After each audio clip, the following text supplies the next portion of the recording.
table. One of them, Gregory Brown, with a big chip lead after a climactic final hand leading up to the final table last night, where he put a brutal beat on the great Nick Schulman.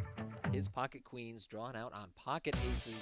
These six competing for over $400,000 and a seat to the 10K World Championship. The end of the WPT season.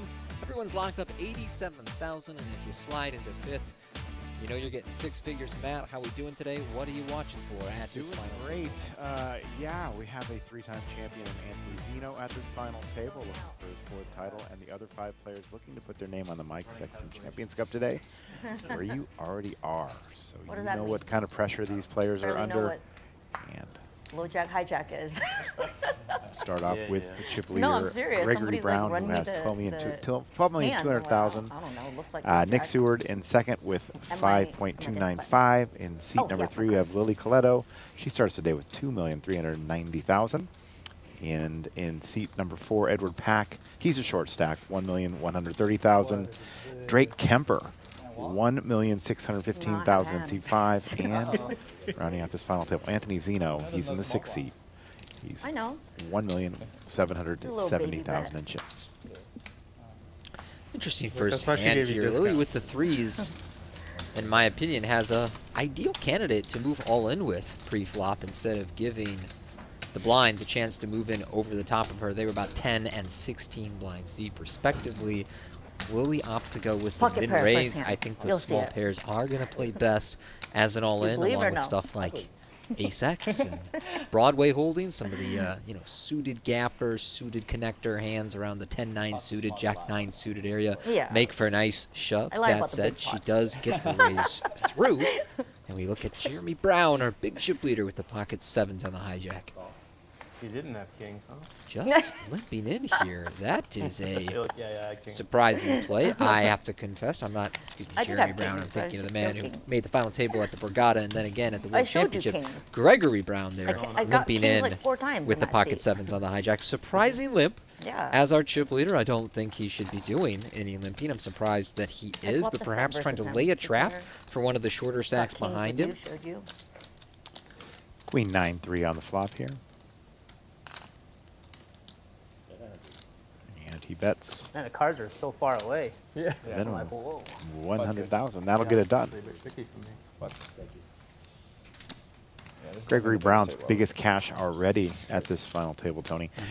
So far, his biggest was 39,000 to date. So he will eclipse that today with 87,000 min cash. This is a good level. Of course, he's looking for that first place prize, 418,700, which includes that seat to the season-ending World Championship. What an intoxicating feeling to be playing for 10 times your largest career score and have the big chip lead at the final table. We'll see, following that limp, whether Gregory plays the aggressive style that many would with his chip lead. Lily, though, on the cutoff with ace-10, right behind her. Eddie Pack with the ace-5 of clubs.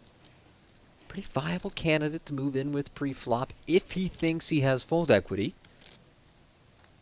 And that's a big if in these spots and you have under 10 blinds. But he will go for it. And right behind him, Drake Kemper with the king-queen suited. Now, Drake has only 14-ish blinds himself. It feels tight, but I actually think his king-queen should end up in the muck here, but it's a pretty strong hand. And he is going to make the call here. A little bit surprising, facing both an open and a jam. King-queen suited, almost never going to be actually ahead. What? I had the best hand. And you hear Lily bemoan that she folded the best hand. So the ace-5 of clubs for Eddie Pack. All in, a small favorite over Drake Kemper's king-queen of hearts. One of the aces has been folded. 10 of hearts, I believe, has been folded. Diamond straight flush 9 high out there. That's a GTO play. I learned that. Ace-5. Go to the flop. King on the window, but it's followed by a 5 and 4 with 2 clubs on the board. So Eddie behind in this hand, but ahead in equity. A 53% favorite there, despite Kemper hitting The top pair, deuce of hearts, goes flying on the turn, will provide Eddie with an additional out to the 3. Still 39%, but the 7 of diamonds, a true brick on the river. Drake Kemper. It's a little bit of a gamble there, Matt. Way too many. And he takes it down, and we are going Sorry, to lose Eddie. Edward Pack. He will be our sixth place finisher, taking home $87,000. Nice week for him. The For the rapid final 5. elimination here at our final table, so all 5 remaining players have locked up 6 figures for their efforts here at the Venetian. Nice turnout, nearly 600 entries across 3 starting days in late February at the Venetian. Drake Kemper getting that one through there, even though that he seemed to have over half the deck there to win that hand at Edward Pack. Classic case of too many outs. Drake Kemper is a race car driver and a coach. So this is his least risky profession. Absolutely. You have like 2.6 now, Drake? I'll count it. And he's taking poker seriously. I read that he is really interested in becoming a professional poker player. A little less risky, maybe. Zinno there with the jack deuce of spades will give our chip leader a walk. Who 2.69. had the goods in the big blind with the ace queen. Hiya. It's not a good sign. It wants to come here. You That's what fold I'm like saying, ace it's not a 10. good Couple of familiar faces around What's this that? table. Lily Coletto, I believe, at her 3rd Ace ten of WPT hearts. final table. We were talking before the broadcast Good fold. that I will always No, it remember was her a first ace of hearts. down 10 in of South hearts. Florida because she left mid-final table to go shopping and change outfits. I have never seen something like it before or since at a final table. A truly baller move. And I asked her today if she's going to do that. She said, no, I went shopping yesterday, so I'm all set. She's well prepared for today's. Anthony Zinno, as you mentioned, at the top, trying to become one of only 3 players to win 4 WPT events. I don't even know how many final tables he's made. A lot, I'm sure. Oh, yeah, absolutely. Darren Elias with 4, and Brian Altman also with 4. Man, those are the 2 guys, isn't it? Yes. A couple of studs right there. And you got your aerobic workout in here, moving that button around. Pretty short list of people to win 3. I believe Gus Hansen Gus might be on Hansen there. would be one. Eric Anthony Afriat, Zinno, has he won 3? Eric Afriat, and Chino Ream, I believe. Wow.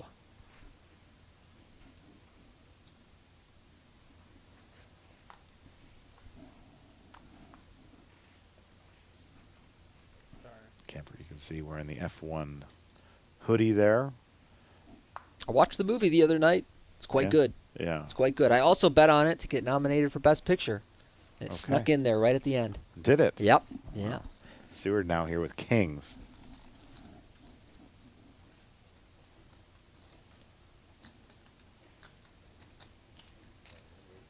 Going to raise it to 350. Those brown chips are 100Ks. The orange chips are 25s. And the blues are 5Ks. You an F1 fan yourself? Not really. I did like the movie. I did like Drive to Survive? or I've whatever gone was? to it a couple times here in Las Vegas. Mhm. Always cold. Not the best time of year for it, is it? Maybe it's good for them. Not great to spectate, though. Seeing here with 10 deuce, he will fold. Gregory here at the nice looking King 6 of hearts. We'll open our action with the raise to 200.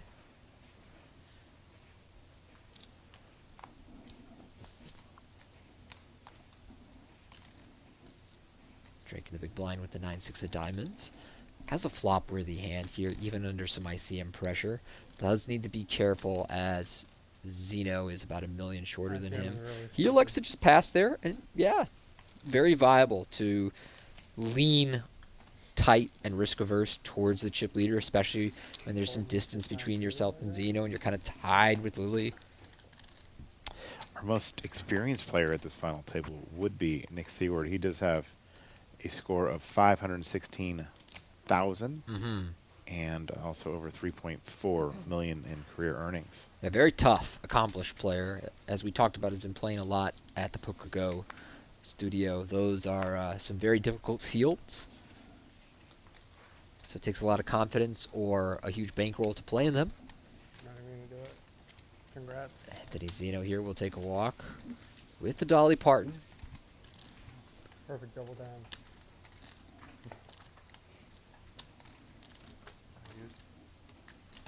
470. Now Zinno was seemingly at every final table about 10 years ago. Yes. 488 entries started this. Down to the final 5. Guarantee of over 2 million, in which we eclipse fairly easily. Happy to see that.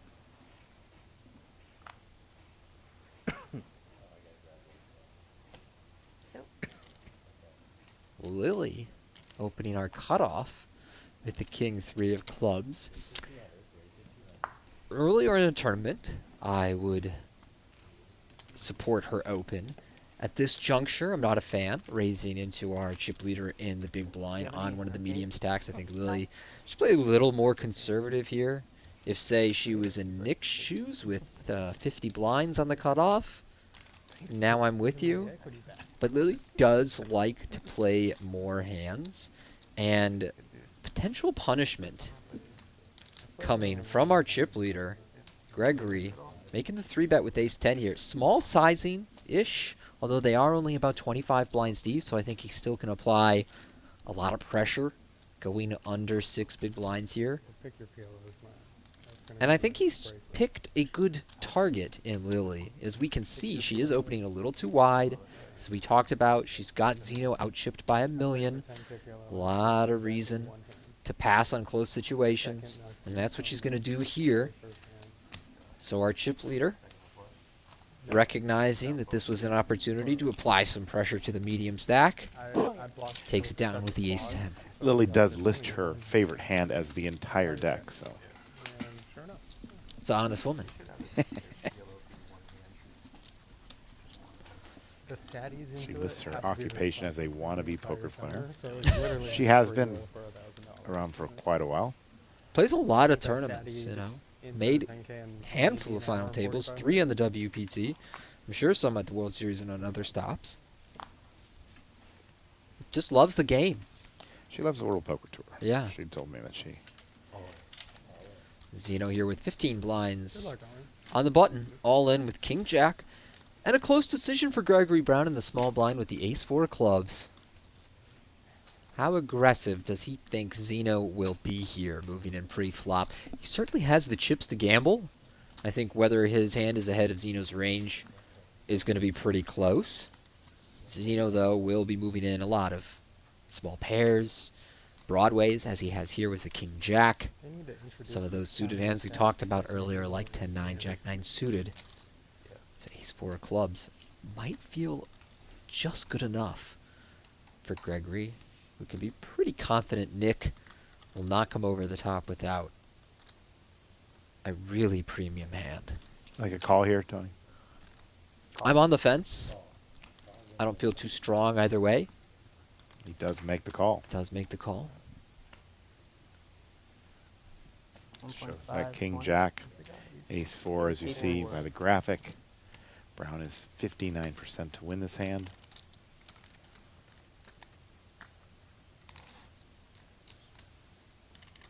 Could have our second elimination early at this final table.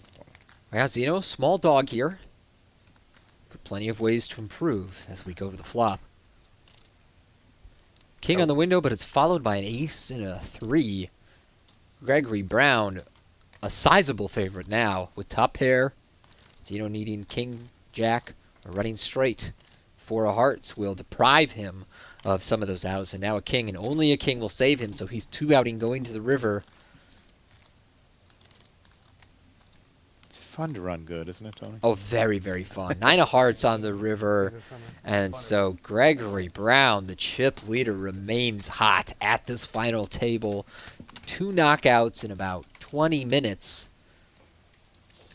Anthony Zinno making another deep run on the World Poker Tour, Be silly but me we'll for have thinking to I was wait losing a to call. join the short list of players who have won 4 of these prestigious I guess events. when you have It's going to take home, I believe, 117,000 for 5th, was it? Yeah, 117,000 114. 114. 114,000 for fifth. Now they've all locked up at least 151,000. But 147 big blinds for Gregory Brown. 15. Forehand. Kemper now says four-handed, maybe thinking about what that does to his range there. And his king five a hand. It is that he will raise to 220. Too many And chips. he'll get that through. Drake Kemper, our race car driver, will take this one Oh, down. you got the ante stuff. Thank you. Drake says he's made 3 final tables this year, so he's having a good poker year early in the 2026 season. It's cool. We can see ourselves live on the screens out there. They Yeah. just don't have the whole cards, obviously, or else that would be a little. They just show the whole cards right now. You're like, let me tank real quick. Squinting.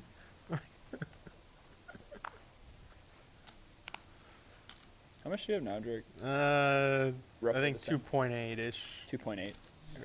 Thank you. It would be about the same from last time, about 2.7. Call. Lily making the call with ace-6 of hearts.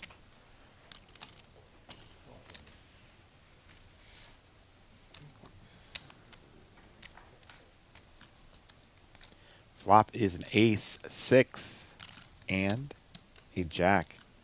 Lily's flop 2 pair. She checks. Kemper checks with his jack 8. So he has middle pair. Seaward now with pocket 3s. That's 140.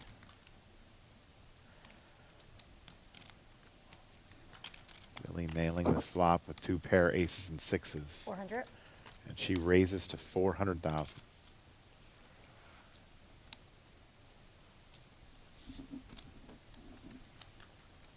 Drake gets out of the way.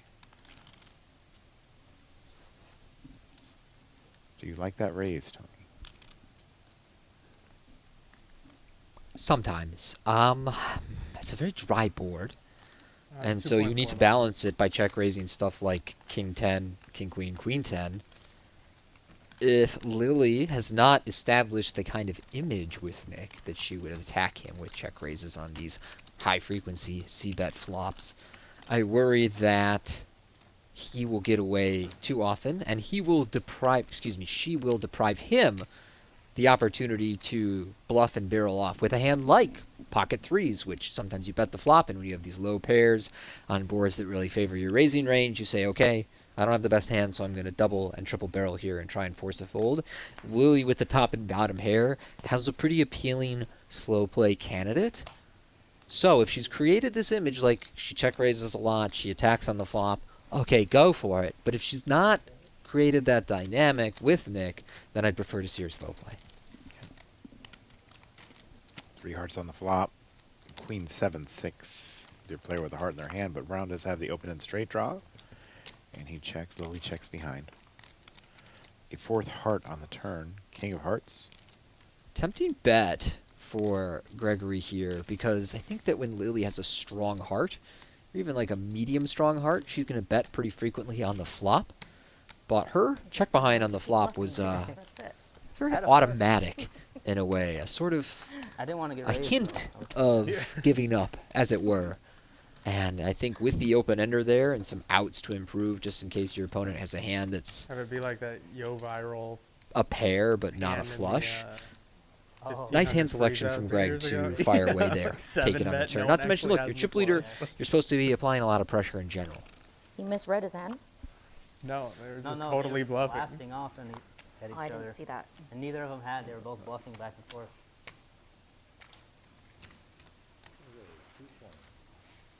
220 from Drake Kemper on the button. Nick with the 5-4 spades has a appealing hand to see a flop.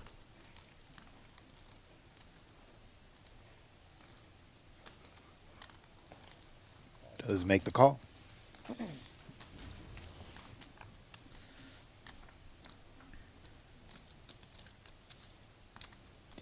Jack 5 deuce on the flop. Well, that is all Nick.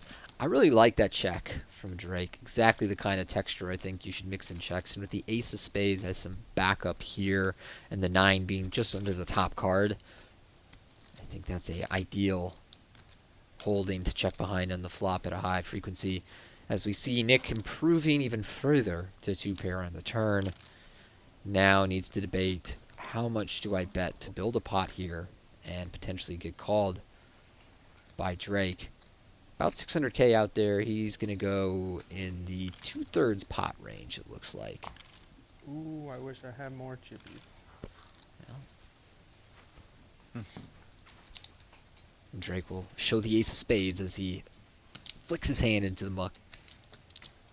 So thus far, I think only 3 players have won any meaningful hands, and most of them belong to Greg and Nick, our 2 chip leaders coming in. Tell you, Matt, the wealth inequality just keeps getting worse. Yes.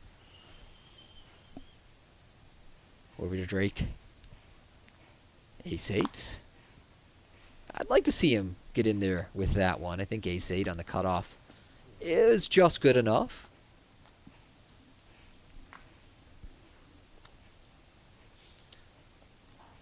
Greg, this time raising the 7s. Nick with queen 10 in the small blind. Close decision here. Perhaps feels that Greg is going to be really loose on the button, and so he elects to call a hand that is definitely getting called when you're just playing for Chippy V.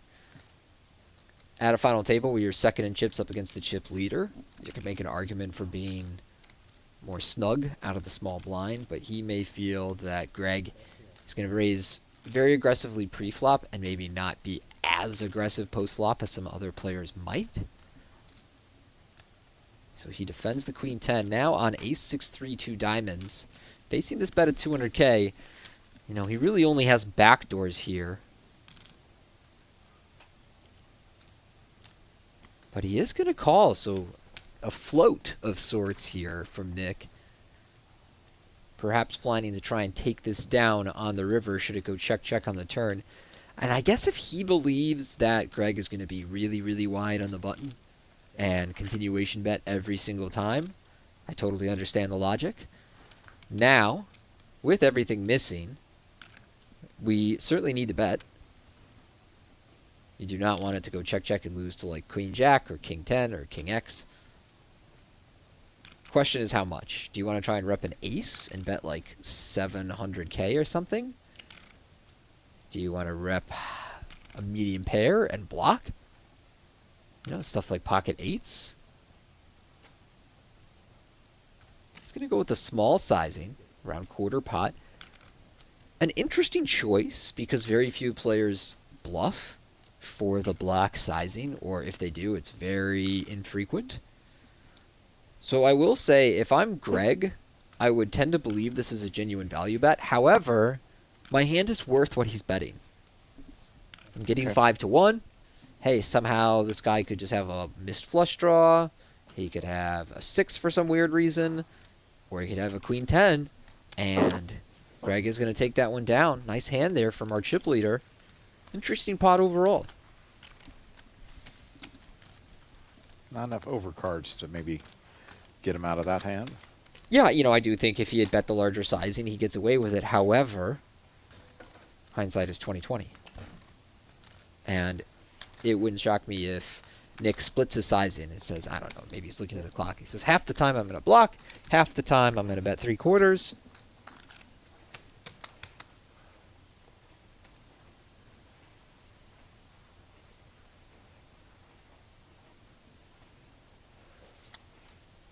Brown ditches the 9 deuce. Nick Seaward on the button with 6-5 of diamonds. Raises to 200,000. Lily lets it go. Sorry, Lily. Nick will get that pot. Nick's button spot there is interesting to me. Under ICM, I could see an argument for jamming with both of them having 20 blinds behind you. We're getting into a territory where my ICM poker knowledge is not as strong as it needs to be. Tony, we see a lot of athletes playing poker. Mhm. Is it?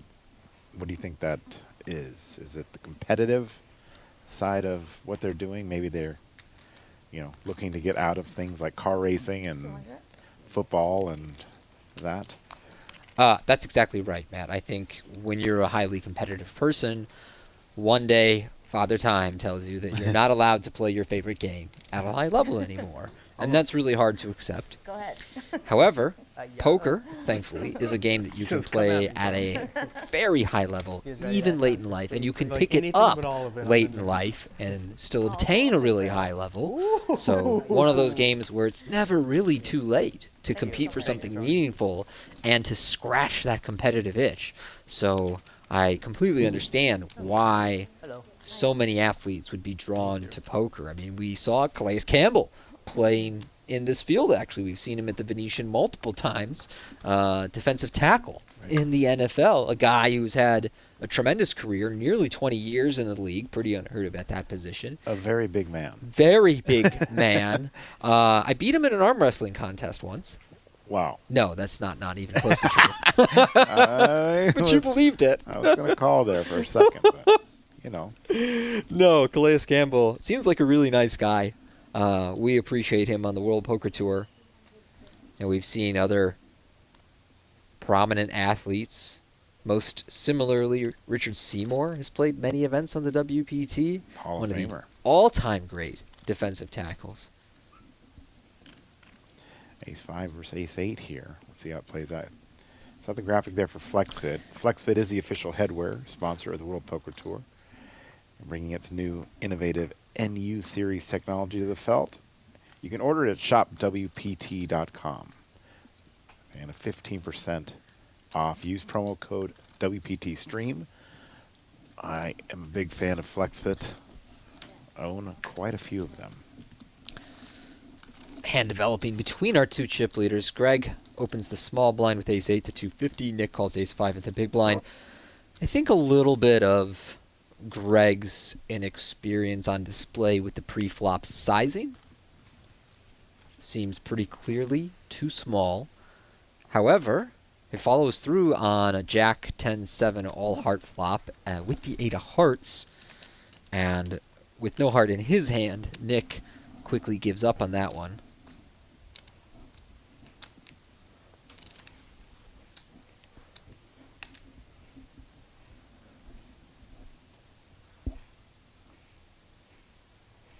Drake here, close call with the Queen 8 of diamonds. It's going to pass. Gregory in there with Queen 10. And now Lily with ace-5. Interesting choice herself. And if you believe the chip leader is really out of line on the button, you could make an argument for coming over the top here. I mean, they're deep enough that maybe she can even have some 3-bet folds. It's getting a little thin, but some of these ace rags do get played as reshoves in the 20 big blind and less territory. Although, under ICM, a lot of our jams, our lighter jams, switch to stuff like Jack 9 suited, 10-8 suited. 150? Brown now with middle pair and a straight draw, and Lily's going to bet 150. Crafty check behind on the flop from Gregory has induced Lily to bet with almost no chance of winning this pot here. 6 of hearts, very safe card for him on the river. Does Lily want to try and bluff her way out of this? No. I think that Greg's hand is worth a value bet now. Perhaps into half pot territory. Especially with diamonds missing.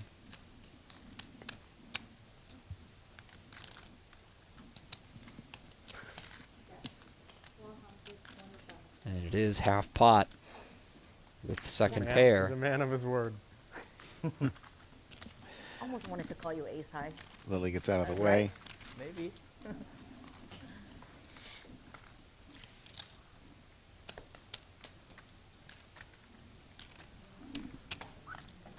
I figure you must hit a pair. I probably did. Yeah. I usually have a pair. Well, you're normally aggressive. Usually you bet, so you might hit something really good. Yeah, that's true. Lily fishing for information here. I'll see you in Perhaps. an hour. Yep.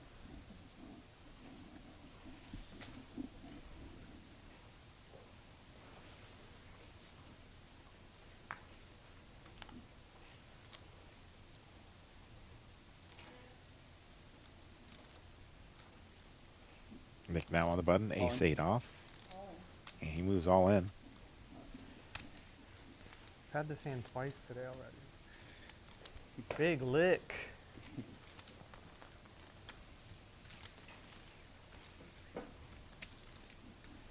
William Drake, get out of the way.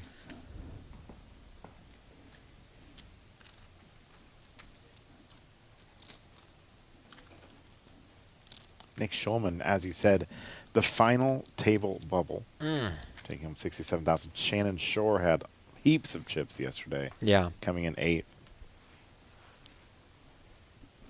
Yeah, a couple of the most talented players in tournament poker right there, coming up just short of the final table. Lily making it 200 with 10s. And Nick's bust out was in spectacular fashion, getting it in with aces to be chip leader up against Greg, and the queen giving Greg a full house. Just drilling him brutal. Interesting flop here. Ace, ace 5, 2 clubs. Lily's 10s out in front, but Greg any club, any 3, and it goes check, check on the flop. Oh, cannot get behind that one, Matt. That is a board where the pre-flop reserve needs to be firing pretty much always. Lily does bet the turn for 250.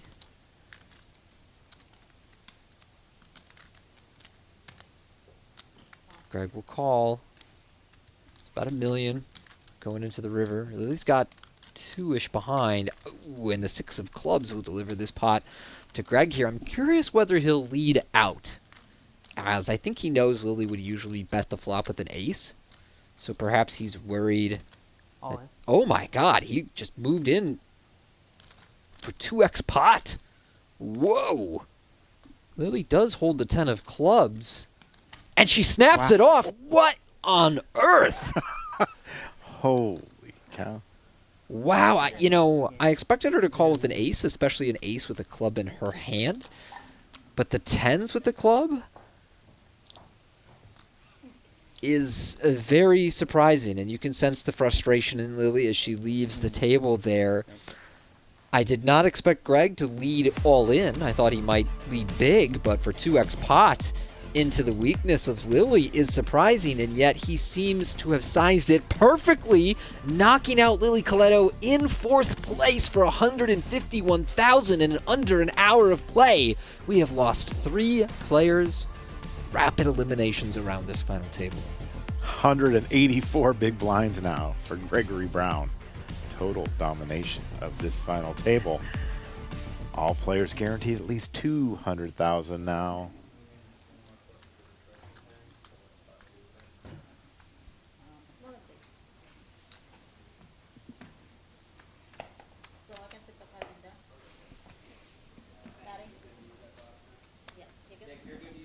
Cool. Thanks. Appreciate it. So we lose Lily Coletto. Another final table for her. A good week. However, the last hand. There's a lot of hands. Should be I was thinking gonna about jam that right one for a there, while. but That's not one of them. Fair enough. Gregory Brown with King 6. Yeah, and with Drake so much shorter than Nick, I think Greg really needs to turn the heat up on Nick. This sizing makes it a little too easy for Nick to take flops. King 8 of spades, a very comfortable hand to take a flop with. I think even if he had sized up, Nick will see a flop. But when you make it 150, the other opponent is getting such a good price in position that you're inviting them into the pot a little more than you should when you're the big chip leader.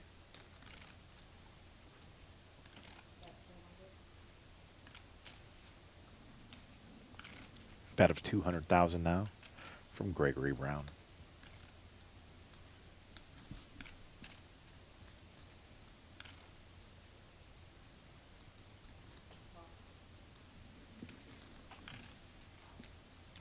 makes the call. Turn is a 5 of hearts.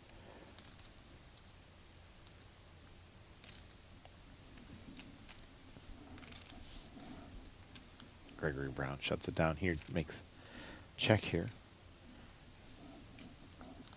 Now Nick in position here.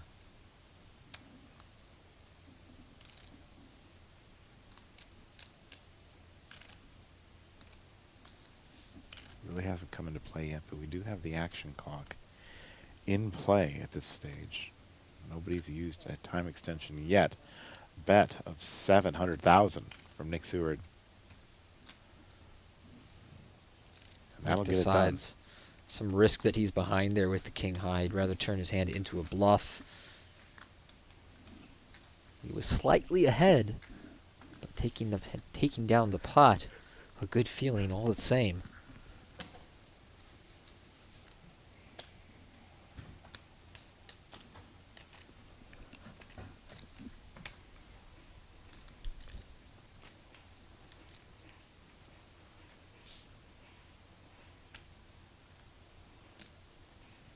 Back with Greg, holding the ace-8.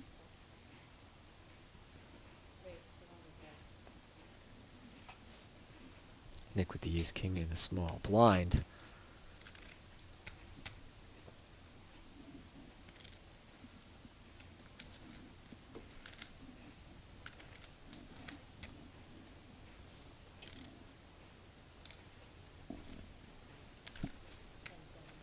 .1.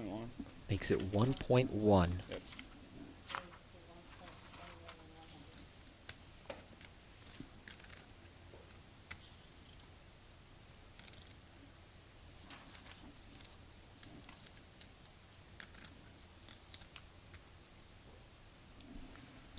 And a quick fold from Greg there. Dominated by Nick's ace-king. Does not bleed any chips.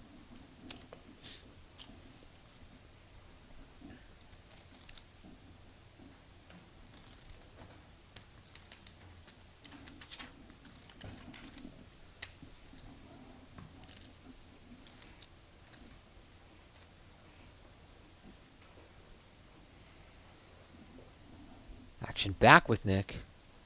Another ace in his hand, this time matched with a deuce.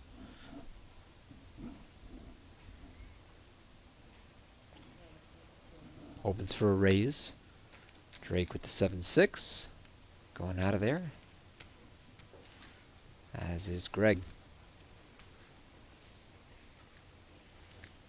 Well, Matt, we have plenty more tournaments coming up on the World Poker Tour. I will be heading to Cyprus in early March for our event there. You will be at Thunder Valley, I believe.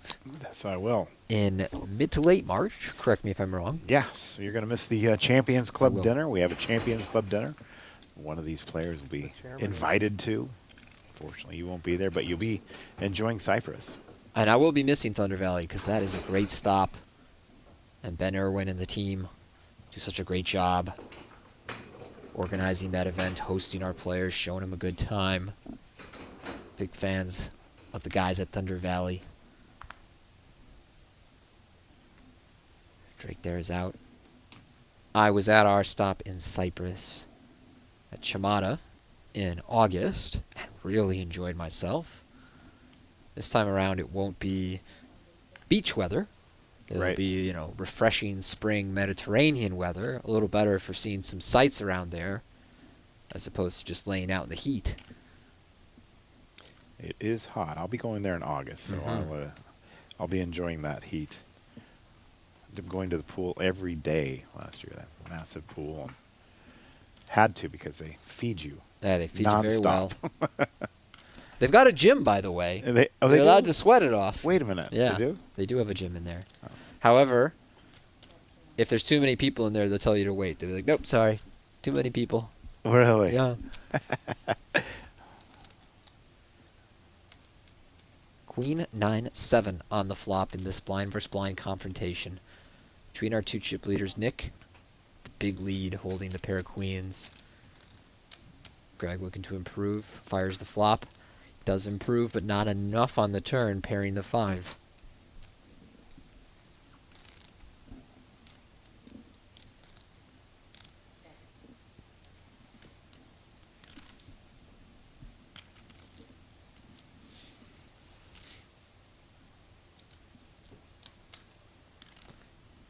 Nick with a choice between betting and checking here.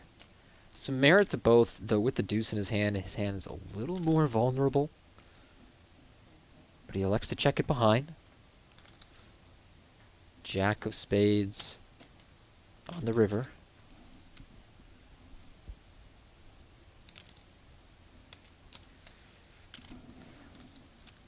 I suspect Greg will just try and work towards showdown, and he does check. But now, on this queen-high board, Nick's hand is certainly worth a value bet. Just a question of how much he thinks he can extract.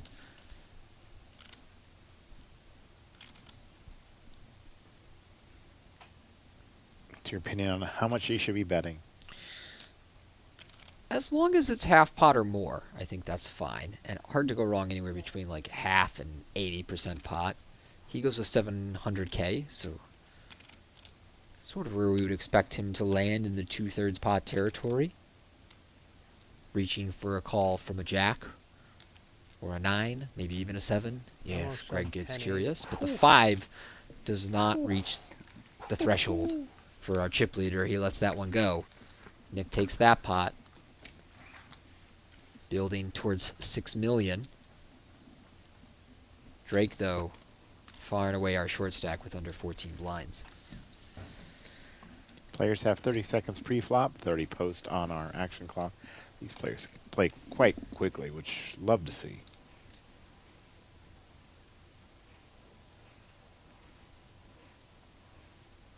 Gregory Brown now with King 7 offsuit.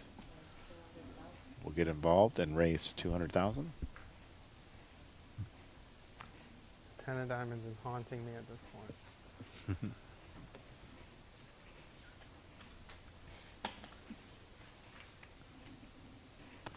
Drake gets out of the way. Gregory increases his chip stack here.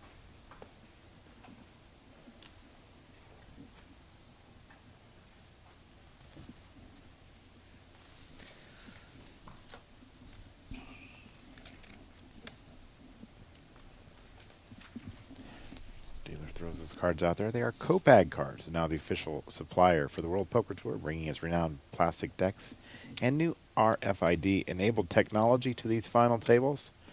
The WPT feature tables and televised fans can see Copag signature craftsmanship on full display at this year's WPT World Championship, held in December.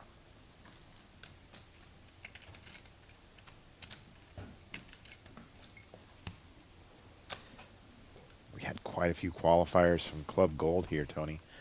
20 of them, in fact, and that's a good number. It's an excellent number in 2026, if you ask me. I mean, we used to see so many satellite winners in the boom years of online poker, but now Club Literally got two WPT 7 Gold bringing those times back, satelliting players into these big live events regularly. My girlfriend made a joke about me shoving 7 deuce last night. I wasn't going to try to make it a premonition. That you said that's how she. Are you a watch guy, Matt? Like in I'm her not. dreams? Not I a do have watch a guy? couple I see watches, these but- watches that Drake is wearing. Seen them around, a few people wearing them. I mean, it's not far from What us. are if they? we're playing I like have a no cash idea. game or a I was gonna $300 ask you. tournament somewhere. I They're very fair distinctive. South Point Daily, you know, sure. enough. Yeah. Greg going up to 200 with Queen 9.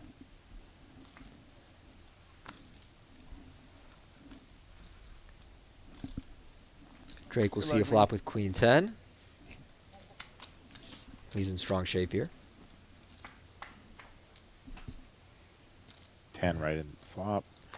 Check. King 10 and a deuce. Not without its risks. Jack on the turn would give Greg the nuts and make it very hard for Drake to get away. I am curious whether he will look to get the money in now on his short stack, or does he just want to call and see if Greg will fire one more bullet here?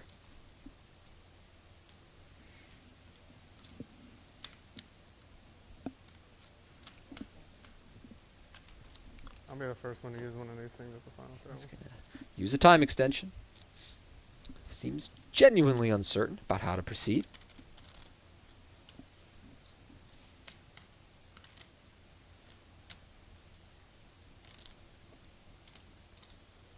raise.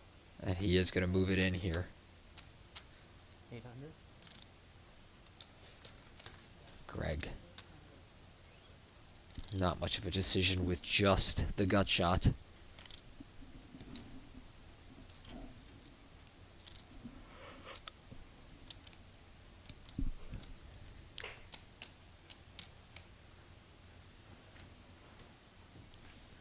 His hand does find the muck. 7 deuce. Drake Yeah, wins a much needed pot. He's a sign. She put 7 deuce on there, dude.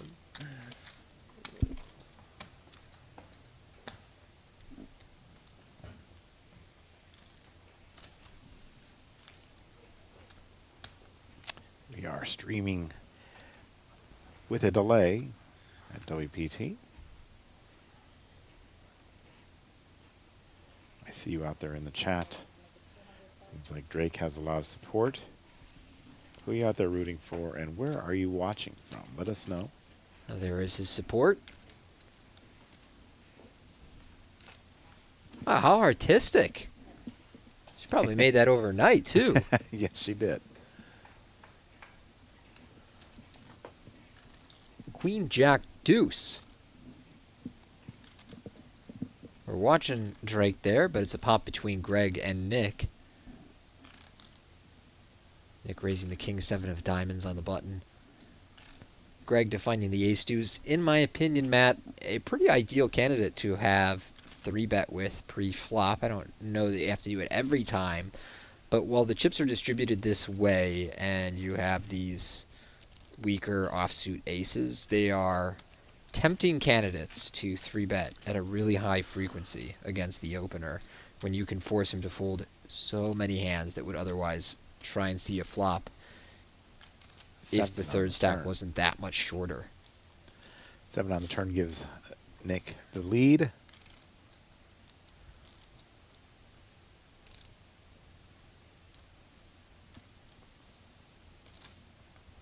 There's also a third heart.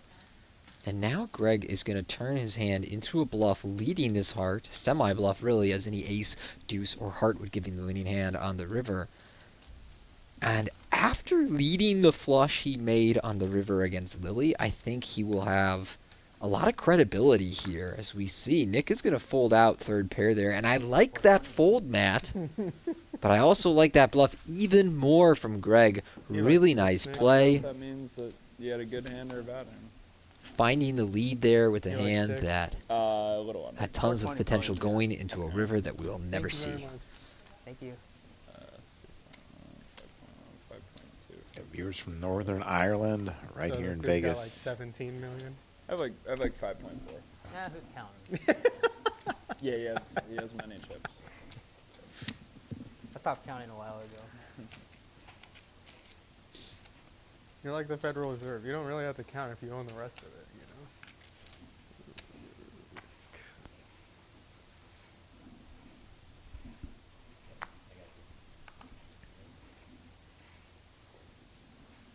you know? $200,000 for third place.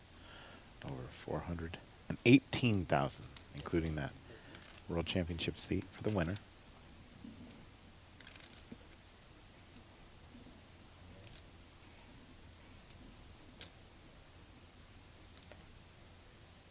Nick makes the call with 6-5 offsuit. And yeah, here illustrates the dilemma with making this small open. I think if Greg makes it like 350, 400, Nick is forced to fold these 6-5 offsuit type hands. Whereas here, he receives an appealing price and takes the flop. It's worked out well for Greg because he's flopped top 2 and Nick has bottom pair with a 3 straight, so he's going to need to see a turn for 200K. But in many cases, I think Greg will do better by increasing his raise size pre-flop. As Nick makes the call and we go to a turn.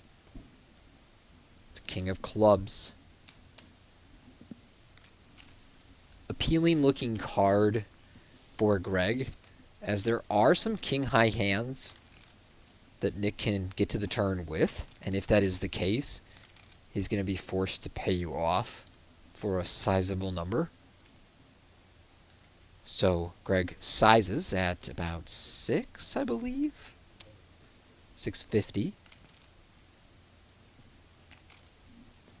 And now with just fourth pair, Nick's hand has really shrunk here. And again, the priority is to maintain the distance between yourself and Drake Kemper. So not much reason to get adventurous and call down light going to the river. Pot was a little too big. So Yeah. a good fold there That time. from the pro, Nick Seward. Could have went 690 though. Think about that. Yeah. And Greg just getting hit You have another over hour, the 9 face minutes with the to get deck. those, 690 Cannot miss a before you flop. Take away your 5Ks. Then you gotta go all the To way. 17 million in 6,900. chips. Yep. Or what would the next increment of that be? 690,000. No, you can't even do that. It would be 6.9 million. You gotta go all the way. Gregory Brown continuing here to put pressure. Raises to 200,000. If I can get an even coherent hand, that'd be wonderful. But the Lord's just saving me with easy decisions today. Yeah.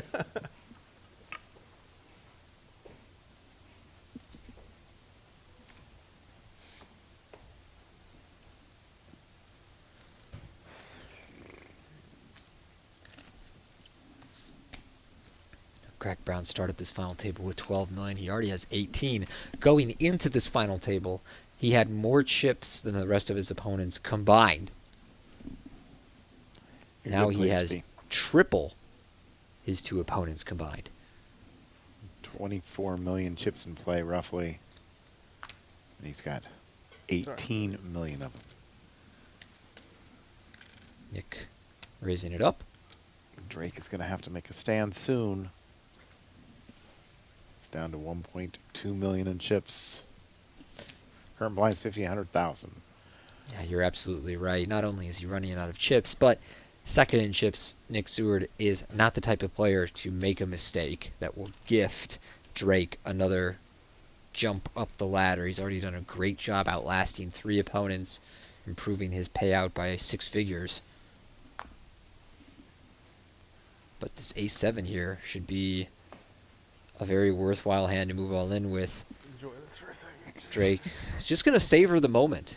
You know, I think he knows he's going all in, but just wants to savor the moment of being at his first WPT final Yeah. table. Exciting for the aspiring pro. I don't think there's many three-handed charts out there for me to study, so I mean this is. pretty much- There are, in fact, a lot of three-handed charts out there, We're going to but put in a raise. it's so rare that you find yourself in That way that I have position. full It's just equity. not what many people focus on, of course. Right. Does leave that one chip behind. Mm-hmm. Take it down.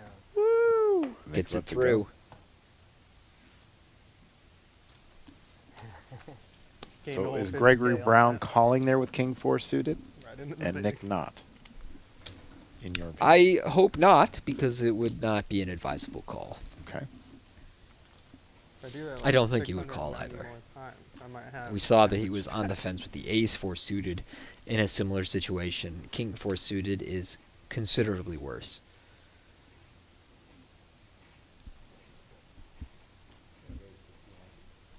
Again, this is one of these weird spots where I don't think that Greg should like jam pre-flop, but it's not the craziest thing I've ever heard. Nick is not supposed to ever call like anything.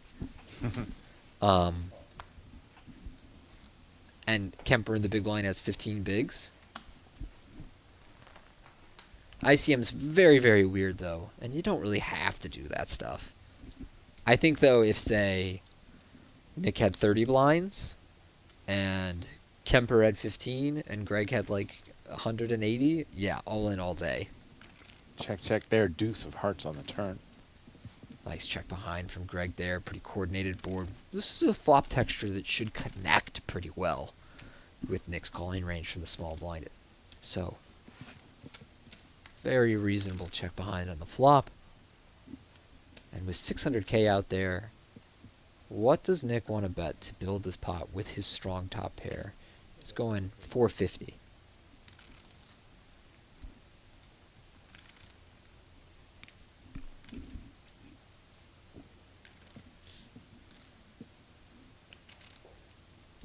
And with second pair, and on a board containing a variety of draws, Greg will see a river. It's the 4 of diamonds. Not a card either player is stoked to see. Nick may feel that Greg's a little less likely to check behind flush draws than in some other situations, and that his strong queen is still worth a value bet here. He may also feel that stuff like Jack 10, King Jack, King 10 has missed going to the river, and he does better checking and inducing a bluff. But this time it looks like he wants to bet it. 1.025. And he's going to bet just over $1 million. And with the flush draw getting there, I don't know if second pair is going to be enough for Greg to find a call here.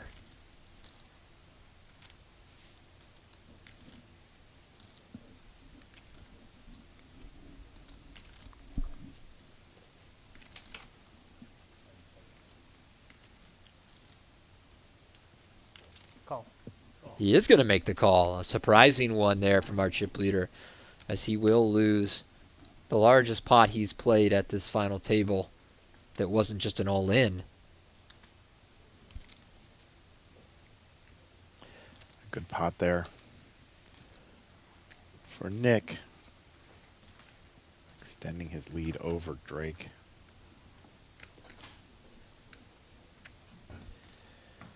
In addition to those Club Gold seats, we have Club WPT, 9-10.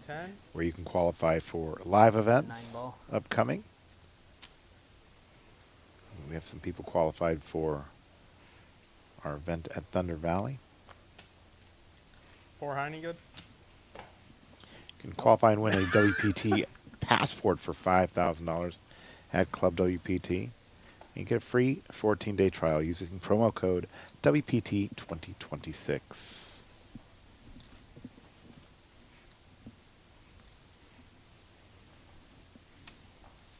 Down to 16 million now.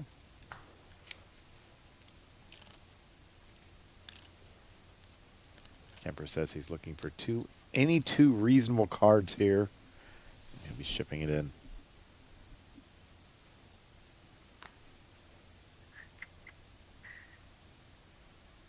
Queen 9.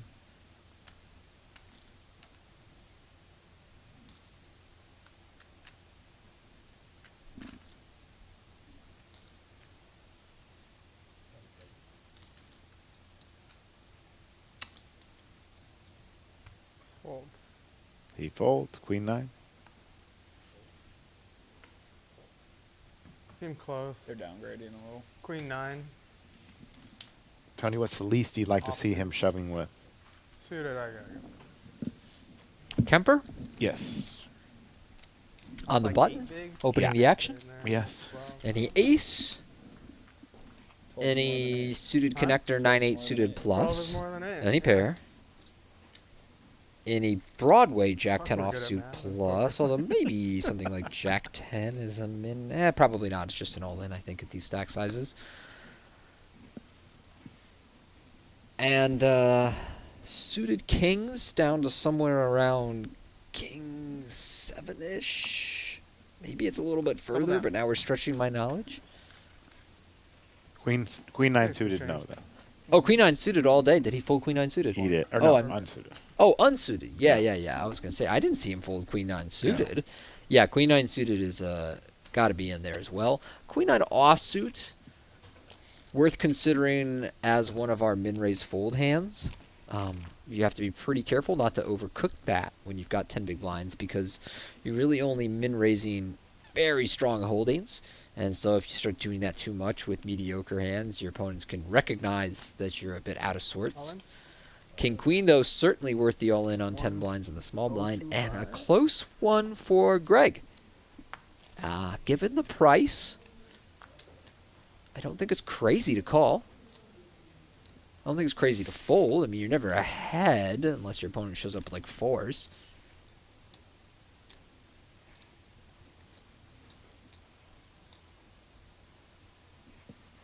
It'd be so great if you were just slow rolling me with aces or something. But it's about 900 to call to win a pot of, like, 1 point. Man, that's awful close. Thinking about just gambling. That said, You were definitely behind. it's really thin to call there, and keeping Kemper alive on the short stack allows you to lean on Nick Seward.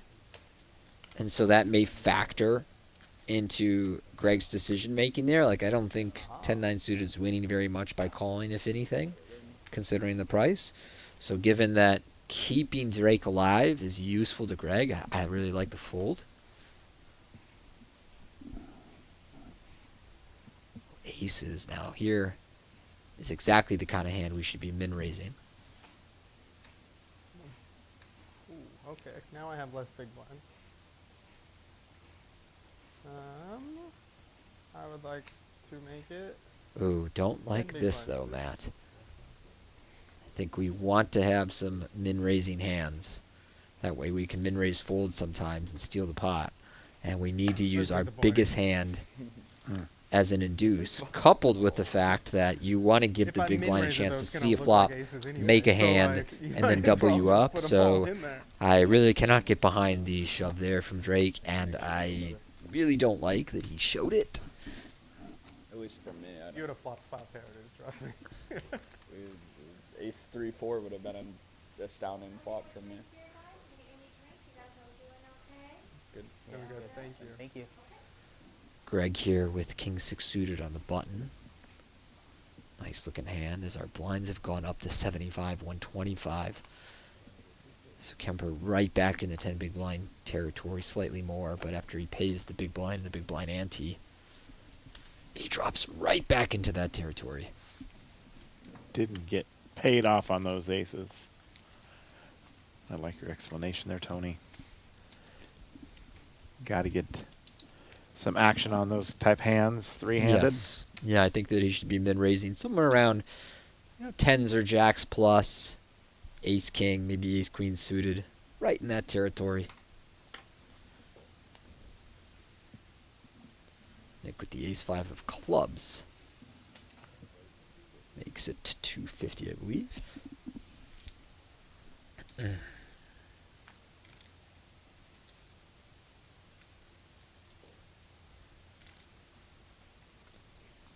Greg takes a flop.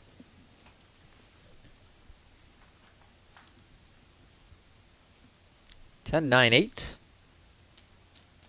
Gut shot for Greg. One club on that board.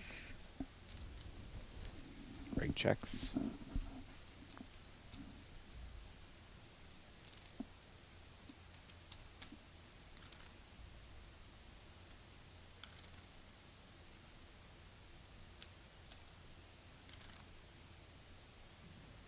Let's go check, check on the flop. 8 of clubs on the turn will give Nick the ace high flush draw.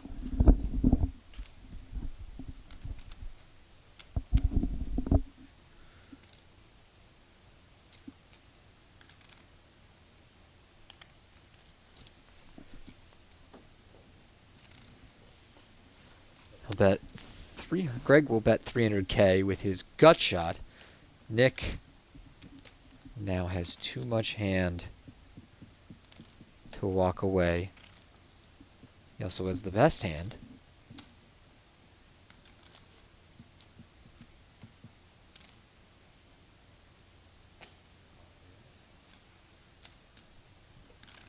Does make the call.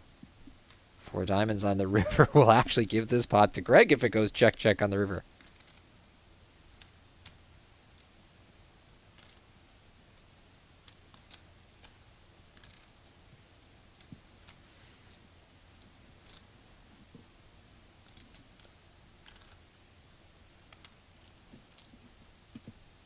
Check, check.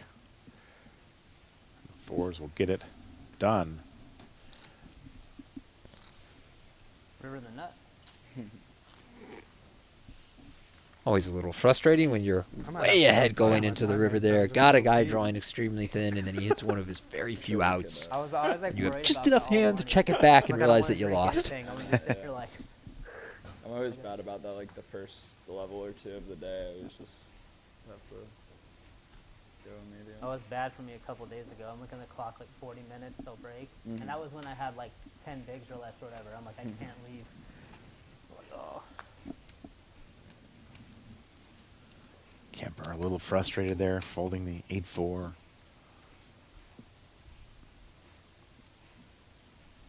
Greg with ace-2 of hearts in the small blind. Wants to continue his habit of raising, but also continues his habit of going quite small. Nick, the highly similar suited ace in the big blind, his to the 4, does make the call. King, queen, jack. And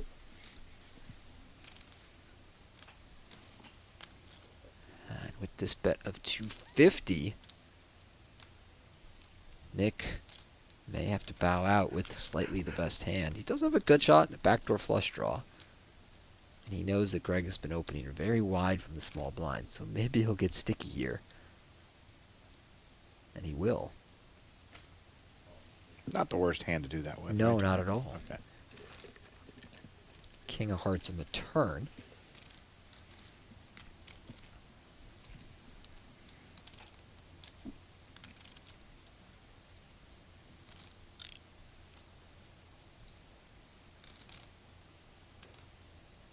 Look at this. Greg reaching for the second barrel. That's 600K. Just when I thought that Nick's float was going to award him this pot at some stage, Greg finds the second barrel that will almost certainly force his opponent out now.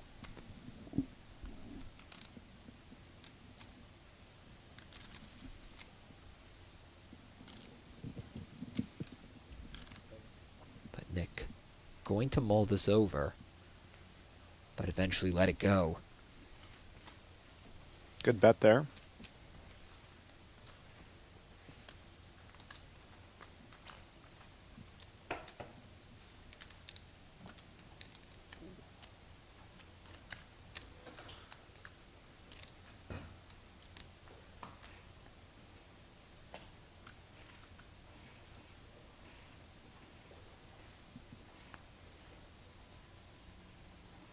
$1.1 this end.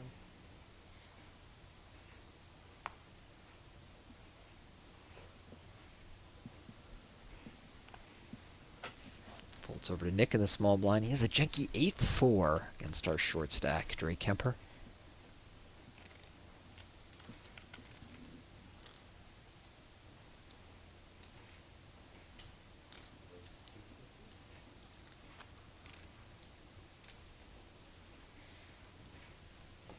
Kemper's dusty jack 6 into the muck as he is slowly bleeding away at this final table.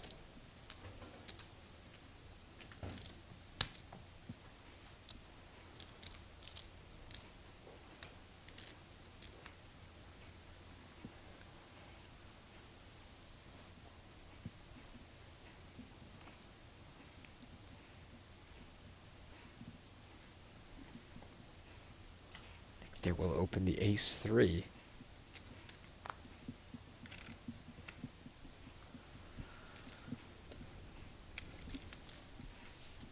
Kemper has jack-6 of clubs in the small blind. Seems to be curious about it. Does let it go, though. Now down to 900K. Another jack-6 suited in the big blind belonging to Greg, his in diamonds. So his outs are thin, but on ace-king deuce, he will pick up the flush draw. Nick making top pair. And some backdoor draws. Certainly can bet if you're Nick, but I don't hate checking every now and then. However, this is really your board, ace-king deuce. I would probably mix in more checks on a slightly more dynamic ace-high board than the ace-king X board that really just drills your range, opening into the chip leader. Greg seemingly considers a raise there as he slides his hand down the 100Ks, but elects to call. 7 of diamonds on the turn. 7 No of clubs. help. 7 of clubs. Excuse me, 7 of clubs. Thank you, Matt. Yep. 7 of clubs on the turn. I was thinking so hard about diamond coming.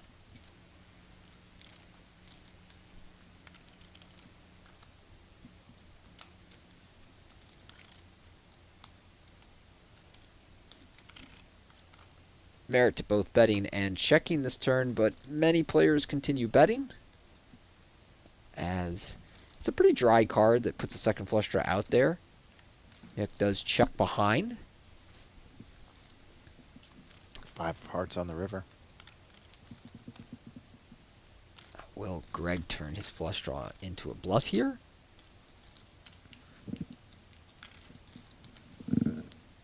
That would not go well. Yeah. As Nick has an ideal calling candidate. And yeah, bet at 325. Nick doesn't seem to do anything immediately, but I think he's going to make a quick call here.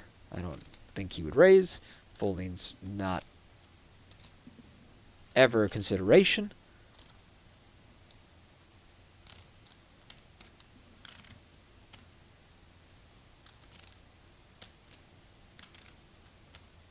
If he's thinking, I think it's more likely that he raises. I don't think he'll ever fold. It's just, is he going to let Greg... 1.1. Yeah, what a nice thin raise from Nick here.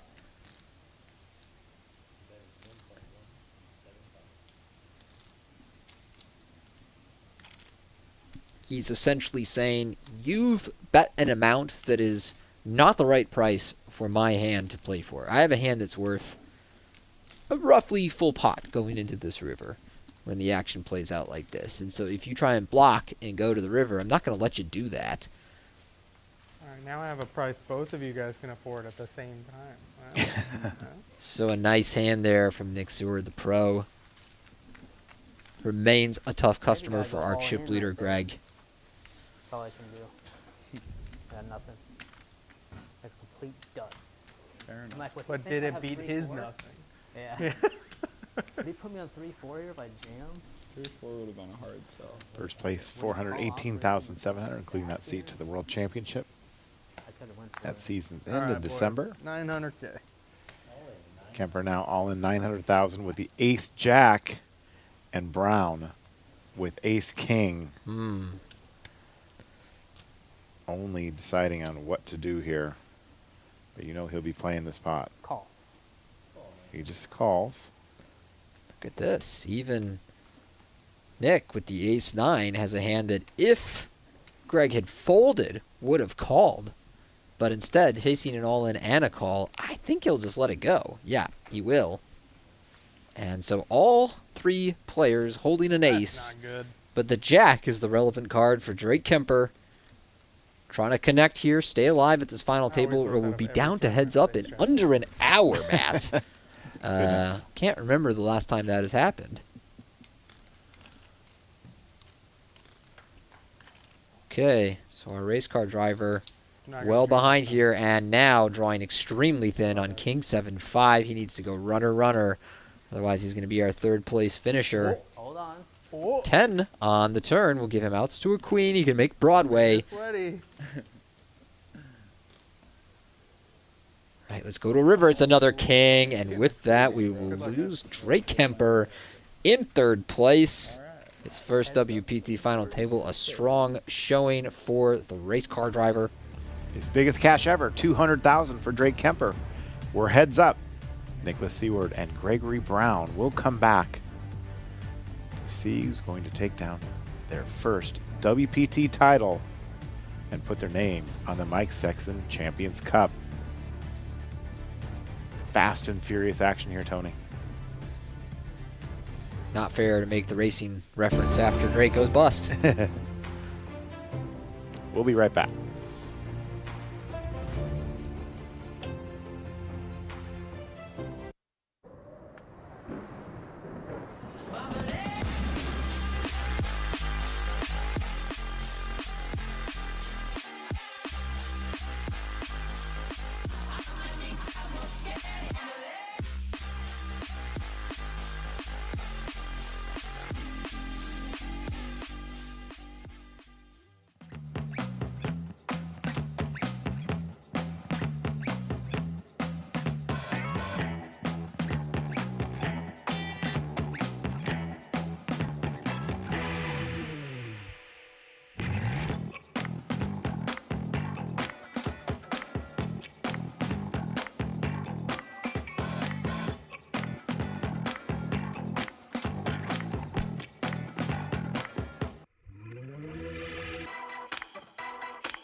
Welcome back to our WPT Venetian Spring Championship final table, where a rapid rate of eliminations brought our final table down to heads up about an hour's of play. King Jack 4 on the flop connects with our chip leader Greg, making second pair. Nick, just queen high. We'll try and represent this board and bet 1 1/4.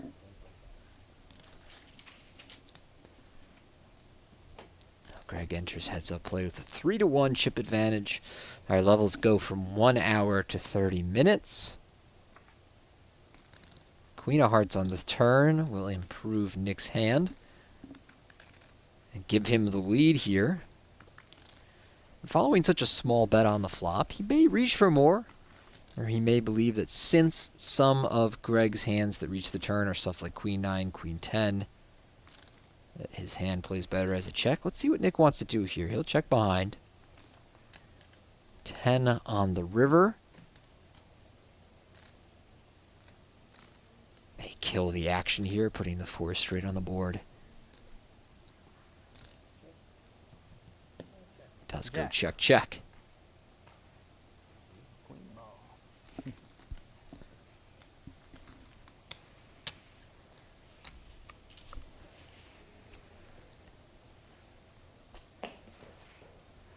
So a small win to start things off here for Nick. Thank you. Thanks, Tony. As we mentioned earlier, Nick has been somewhat of a regular at the Poker Ghost studio, some of the tougher fields that assemble in tournament poker. I often tell people that Vegas has become the toughest location for tournament poker, as there are so many talented players who live here in Las Vegas. And I think with so many tournaments available throughout the country and internationally, people don't travel into Vegas quite as much as they used to outside the summers. Greg here with the ace-9 makes it 300K from the button. Nick, the Queen 8 of Hearts.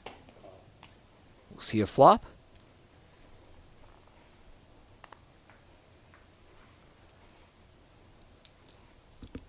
Six, 4 deuce, rainbow.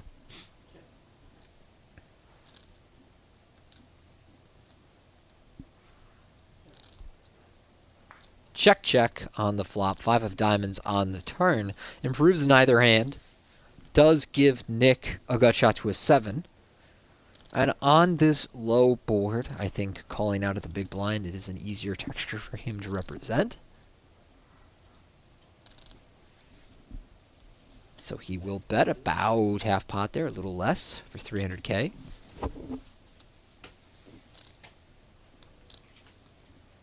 With ace-9, Greg will see this river in the lead. Needs to fade a Queen 8 or 7. King of Hearts on the river. Begs the question whether Nick will fire another barrel here and try and bluff his way out of this one.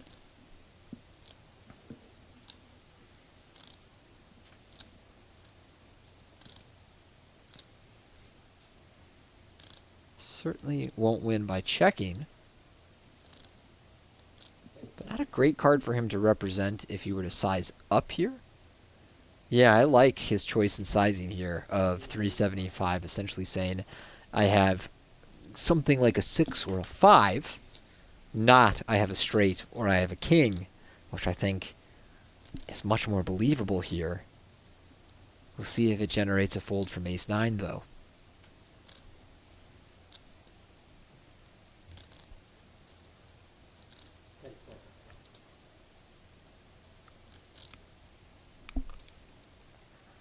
Yes, it will. So very nice sizing from Nick Seward there.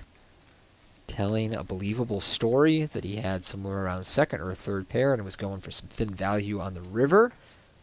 Just enough to drive out Greg and his ace-9. So the more experienced Nick Seward.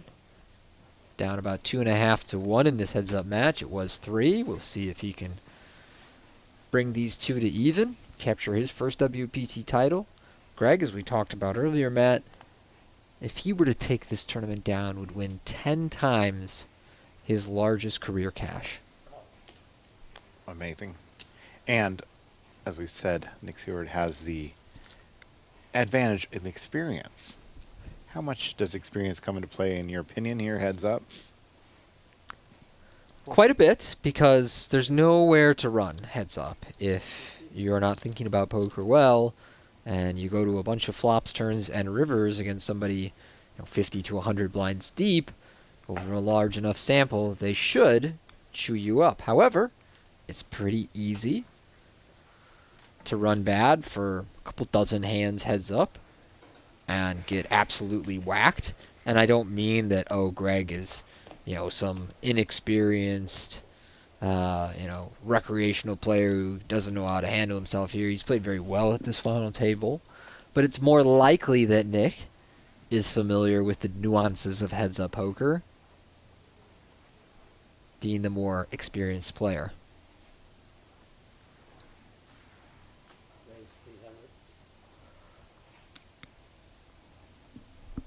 Craig's opening to 300K with a mystery hand. Nick has the suited 7-deuce. Is the clock's supposed to be going, right?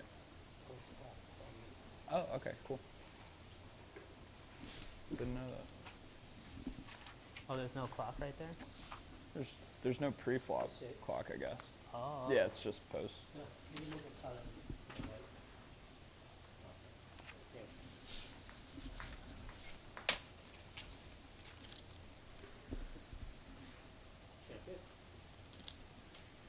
King, Queen of Clubs for Greg to solve the mystery. On 10-6-3 Rainbow, the 7-deuce of hearts has nothing to work with here, facing this min bet of 150. Greg's hand, 2 overcards and some backdoors. Won't need to see a turn as he takes that one down.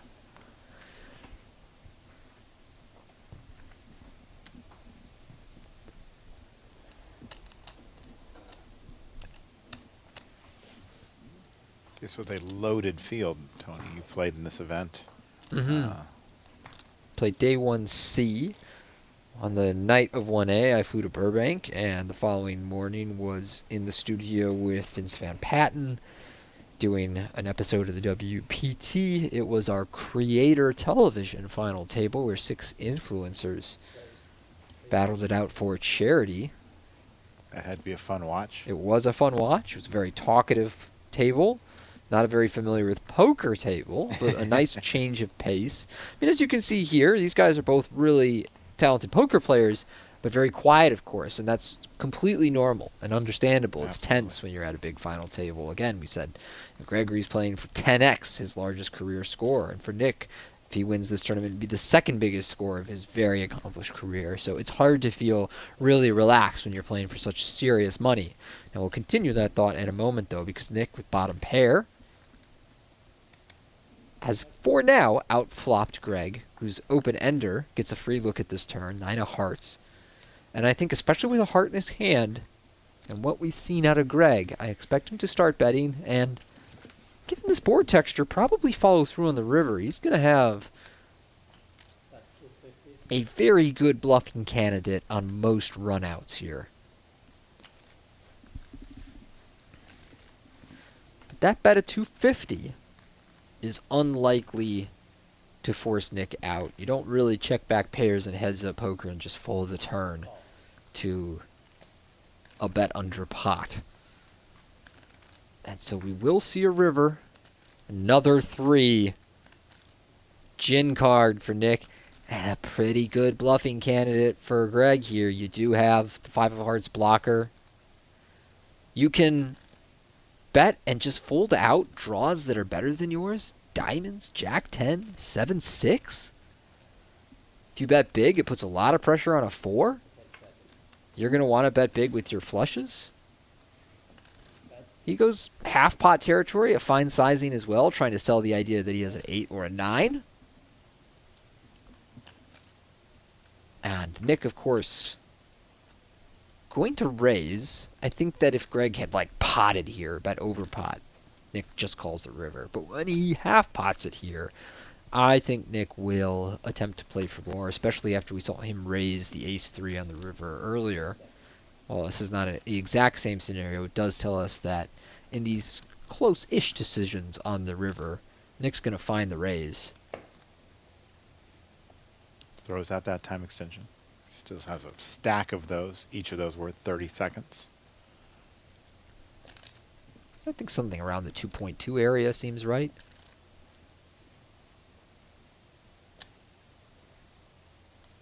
He's going to go a little bigger than that. Looks like 255.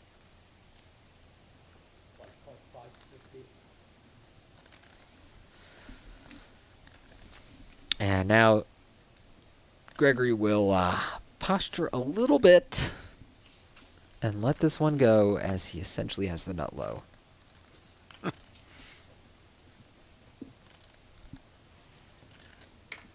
He does fold off camera there.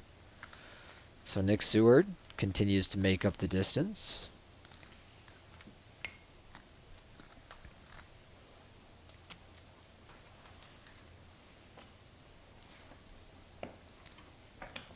This guy's entering heads-up play pretty deep.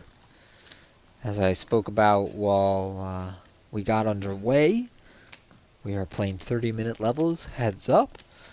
A change we instituted to prevent marathon heads-up matches that sometimes during film final tables could push till 4 or 5 in the morning.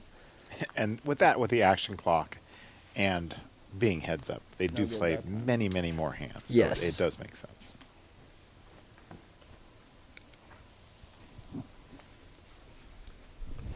We like to watch poker, Tony, but, you know. I like to watch poker, not air move. You know?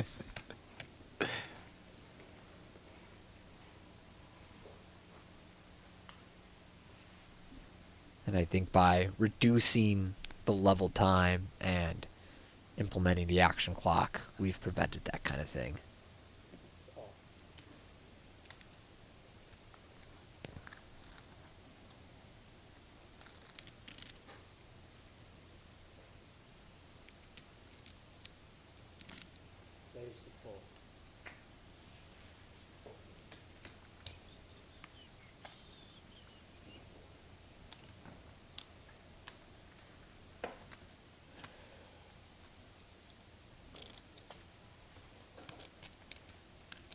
Quick win and take it there.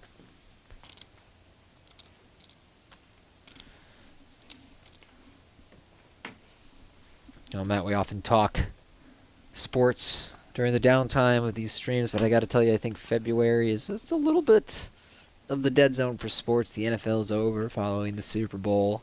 Olympics. The Olympics was interesting, actually. I can talk some Olympics with you. Did you watch a lot of Olympics? I did watch the Olympics the morning of the men's final. That's right. Being a big hockey fan, it was awesome. See the USA win that. And beat our fellow brothers to the north. A lot of chatter back and forth Yeah. about that. Surprisingly tense times with the Canadians. Not sure what they did to deserve it, but apparently we hate them now. And so an ultra high stakes hockey match, not only for the gold medal, but for bragging rights. Hell of a game. I saw most of it. Oh, did I don't you? watch hockey, but I enjoyed that game. I enjoyed much of the Olympics. We talked about it the other day, but I bet pretty substantially on the Norwegians to win the most gold and the most medals. Norway, a country of 5.5 million, has won the most medals and the most gold at the last 3 Winter Olympics. Half They of those are. sports I don't even understand. Yeah, they are gods of the Winter Olympics. Generate a ton of skiing talent. Nick here is going to make the raise to 300K with 8-7. Greg with ace-7 will 3-bet up to 950. I like the 3-bet. However, as they remain deeper stacked, I'd prefer him to lean towards hands with a little more playability post-flop. if Nick gets down into the like 40 blind territory, now I like leaning a little more towards the ace X territory. Still good to find that play with semi-bluffs there going to the flop, because if you just raise really quality hands, you become too predictable to play against heads up. I really can't get into the curling, Tony. I'm just like, I don't get it. There's so much controversy this time around. The curling controversy. Yeah. And then I watched a sport the other day where You gotta guys start. were taking their skis off and running upstairs. Yeah. Confusing fold from Greg there. He's got a king on the button in heads up. Much too good a hand to be folding. And as it turns out, Nick had the nut low, and he was dominated. So a little unfamiliarity with heads up play there from Greg. You can barely fold any hand in the big blind ante context on the button. Certainly cannot be folding kings. So we asked earlier who has the advantage in terms of experience and familiarity with heads up play. A simple hand like that tells me a lot about Greg's familiarity with this format, but it's really tough. You know, as tournament players, you spend very little time on heads up poker, and it's even weirder by what a good price you're getting, and now you're in the small blind and in the button at the same time. It's unnatural for many people who don't study it, so I understand how these mistakes are made, but cannot be folding kings. 10-6 for 7-3 here. Both players missed the flop here. But Nick in position makes the proper bet here and wins this one. Another Olympic storyline I found interesting was the sort of contrast of reaction between Elise Liu, who won the United States a gold medal in figure skating with a pretty iconic performance, and Eileen Gu, who is an American, also half Chinese, who has decided to compete for China, Right. Despite growing up in California. Both of them had critical things to say about the United States, but very different reactions from social media and from spectators between the two. In many cases, I saw everyone celebrating Elise Liu, despite the fact that she was very clear, in her politics and her opinions of some of the things going on in America, which became contentious during the Olympics. Meanwhile, Eileen faced a lot of hostility. And not terribly surprising, deciding to compete for China, and certainly one of our biggest competitors, both on the world stage and in Olympic sports. However, for this hand, we see Nick flop top and bottom pair, Greg with the ace-4.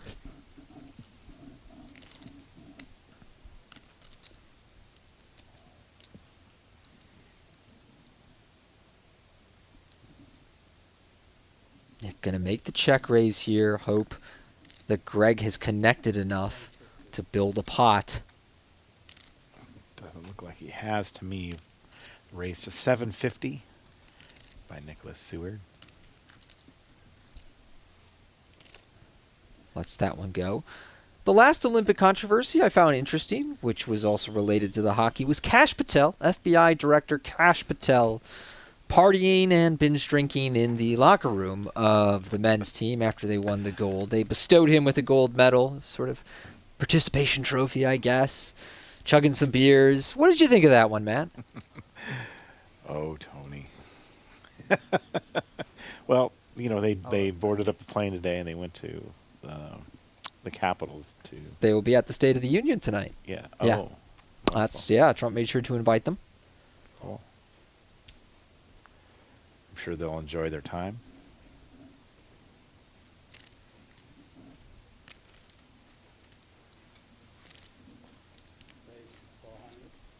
Raised to 400 from Greg. Yeah, it was interesting to see Cash in the locker room. It's not like there's any major investigations he should be handling right now, or, I don't know, a missing famous woman's mom or anything that he should attend to for his job. I mean, the FBI director, he can't miss a party at the Olympics, can he? Oh, it was a big moment for the USA. Yeah, Just say yeah. Got to have our top spook there. Greg here with the queen 4. Nick with the queen jack, dominating. Takes that one down. And a queen too. We always got one card. Yeah, as you know, I've been big into prediction markets coming into the new year. Part of the reason is the tax change that was brought about last year, unfortunately, really penalizes professional poker players, professional gamblers. However, prediction markets are not treated as gambling in the eyes of the law. They are treated as short-term capital gains, and so you will face a much lower tax rate spending your time there as opposed to gambling. And the State of the Union tonight is one of the biggest prediction market events of the year, both for mention markets and gambling on who will be present at the State of the Union. Nick here on the button makes it 300K with the Jack 3. Greg, this time with the medium offsuit ace, just calls. 995 on the flop. Trips with the top kicker for Greg. Nothing here for Nick.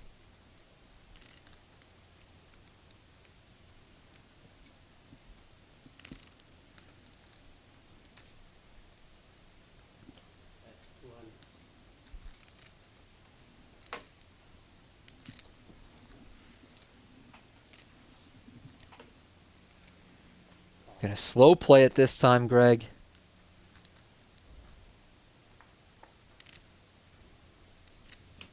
Deuce on the turn.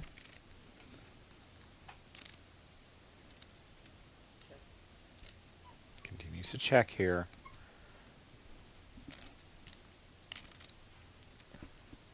Just hoping for some kind of bet. I do think Nick has a reasonable hand to turn into a second barrel, just total air bluff. Try and push Greg off of stuff like, you know, Jack 10, Queen Jack, King Queen, Ace X. He shuts it down, rivers a jack, and that will be an expensive card for him because Greg's going to fire out a bet here. We'll see how much. If he bets small, Nick might even... Oh, wow. Surprising check there, and it could really pay off. Very crafty from Greg.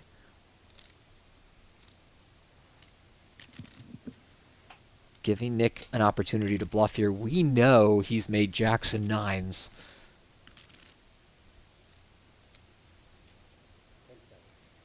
And he's going to cut out a pretty sizable bet. Understandably so. If you're in Nick's shoes, you absolutely believe you have the best hand. And so he bets full pot here. 1.1 million. 1.2, my goodness. Dream scenario for Greg. How much does he want to raise here to?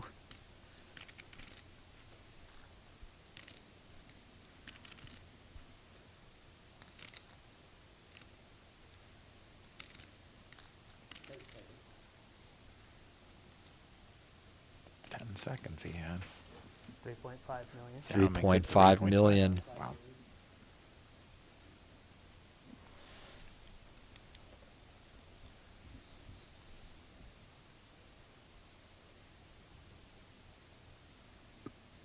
Putting Nick in a very difficult decision here. So hard to put your opponent on a slow play all the way to the river. Not many find it. Very disciplined play. Understandable time extension used from Nick here.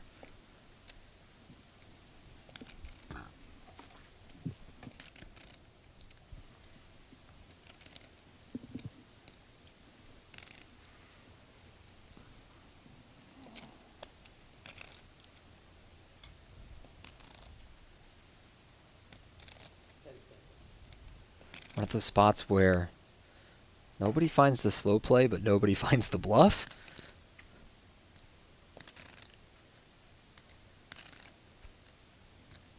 Hence the deliberation from Nick.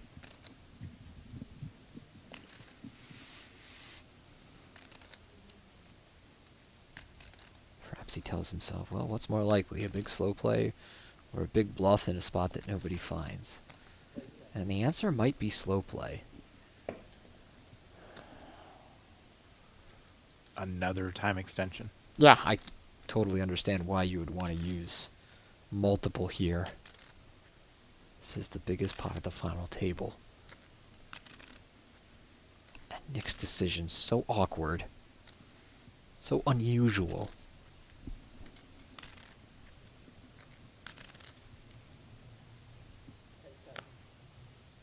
But he makes the right one with the big fold there. Wow. Of the river jack. Decides that the big slow play is more likely than the big bluff. You can see him questioning himself there, but once the stream tells him he was right, he's going to really pat himself on the back. What do you think, Tony? You think you could have put him on a bigger jack there without having any? Oh, man. You know, most people don't find a big check raise there on the river. When you bet full pot, right, you're basically saying, like, hey, I've got a jack. I've got a good hand, a jack. So many people there, threshold for check raising you on the river is going to be trips or better. Oh, maybe an ace jack or something like that, king jack.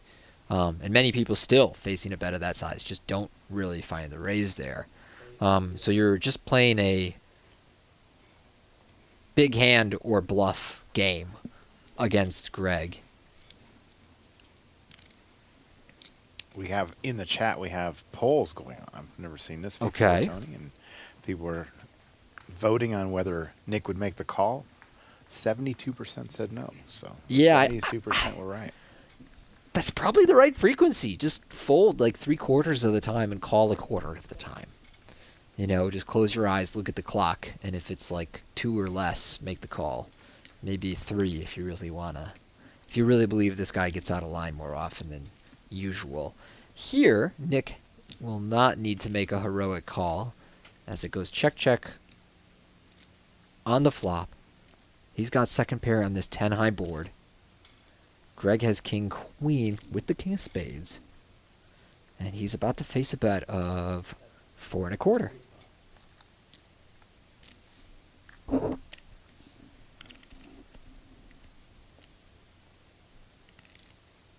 That may be enough to end his hand. I would call 420. He said, I'd call 420, my kind of guy. But he does fold to 4 1/4.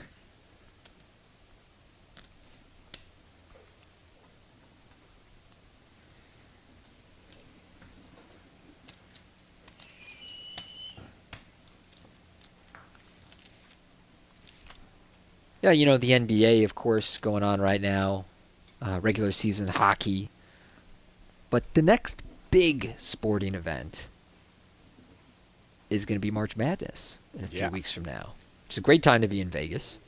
We've had the WPT Venetian during March Madness, back when the poker room was right next to the sports book and the energy was awesome in there. Raise to 300,000 from Nick with the ace queen, and this flop is going to be all Nick. Queen, queen, 6, 2 spades and a club. Greg with the 8-7 has a 3 straight and 3 flush, but not that much to work with here, although it doesn't take all that much in heads-up poker to continue. 200K the bet from Nick.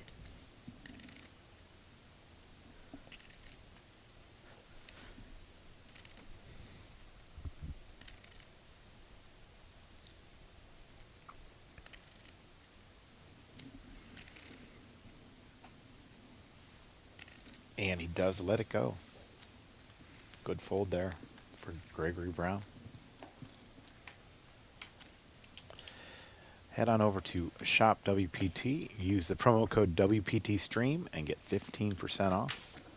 A lot of cool items at Shop WPT.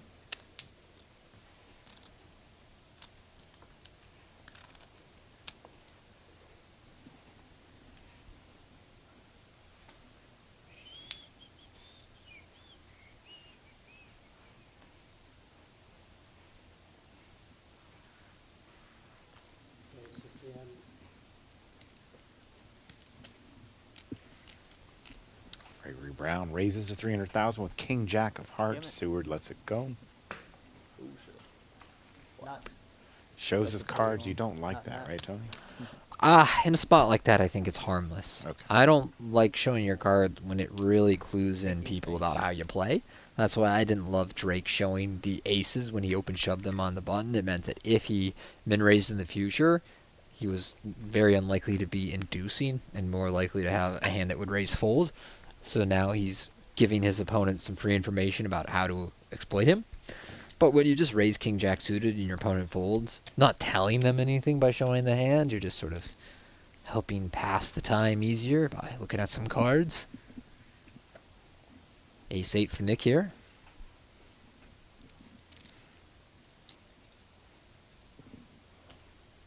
Lines are 75K, 125K. We said earlier those blue chips are 5Ks.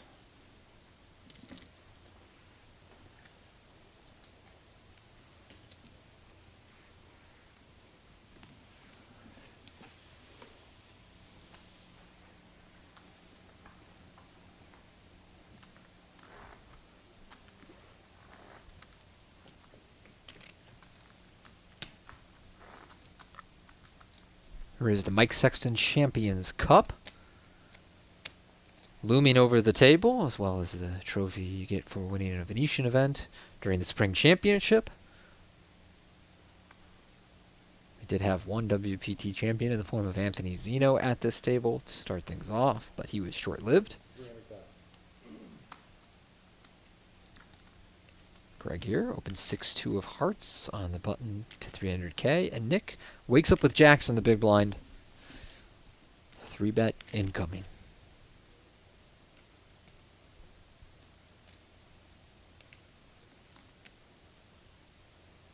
Raise 1,250,000.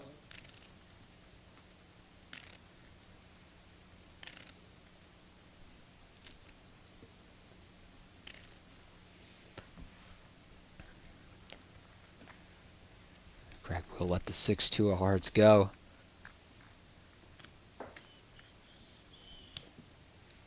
Six deuce. Jacks. Really? Yeah. Damn. I had a great one.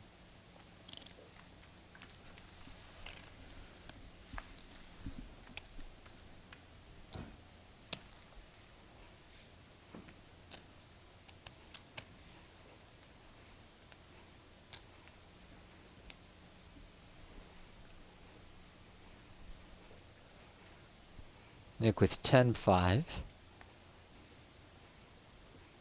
Wheel complete on the button there.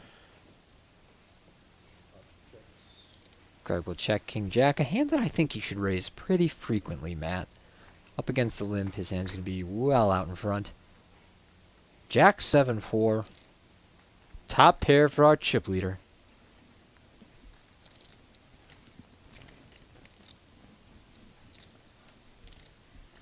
And a connected enough board that he wants to fast play this one.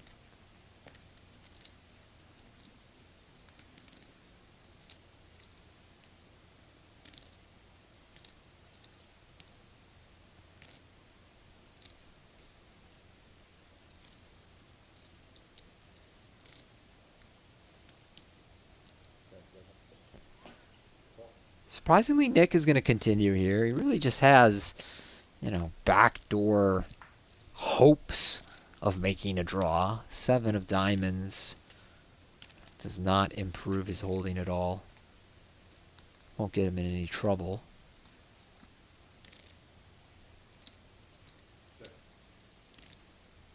Greg will shut it down.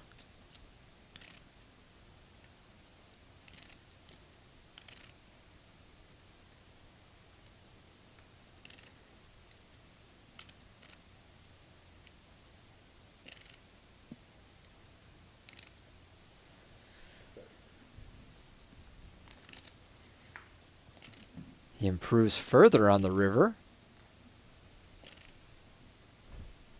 Now, a lot less fear about a 7.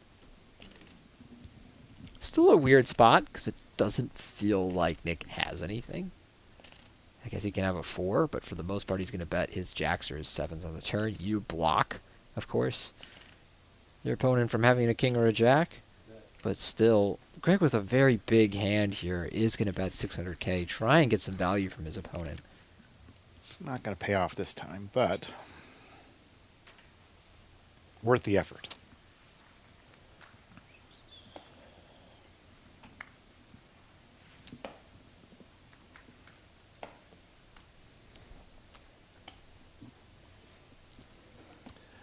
Players are playing for 148,000 in difference here between first and second. First place is 418,700, which includes that seat to the World Championship, where they can win millions more.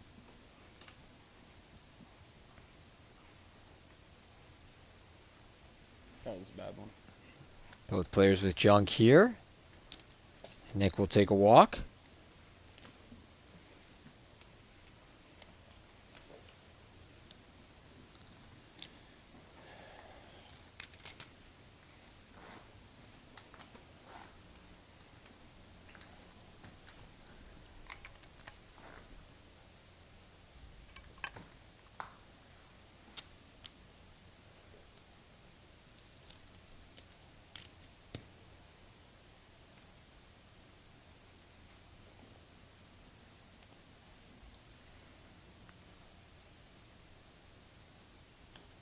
Raise, 300,000. Call. Raised to 300K from Nick with the 10-4 offsuit. Greg will call the 9-3 of spades. Both players making a pair under the ace on ace 10-3.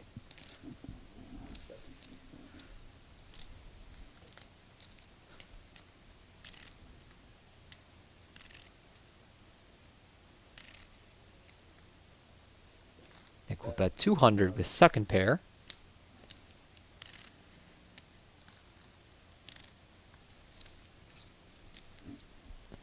Greg with third pair, and the backdoor flush draw makes the call.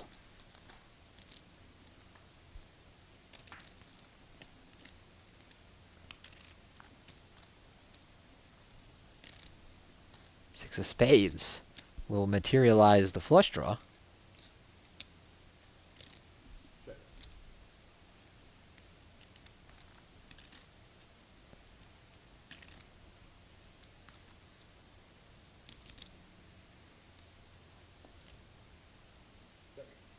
Does check on the turn. Queen of spades on the river will bring the flush draw in for Greg. Nick now with third pair. And last time, yeah, Greg had a big hand. He checked it over to Nick on the river. This time, the attempted slow play does not induce a large bet. Nick with a very reasonable holding to check down there. I was excited to hear pair of threes. I wasn't excited to hear flush.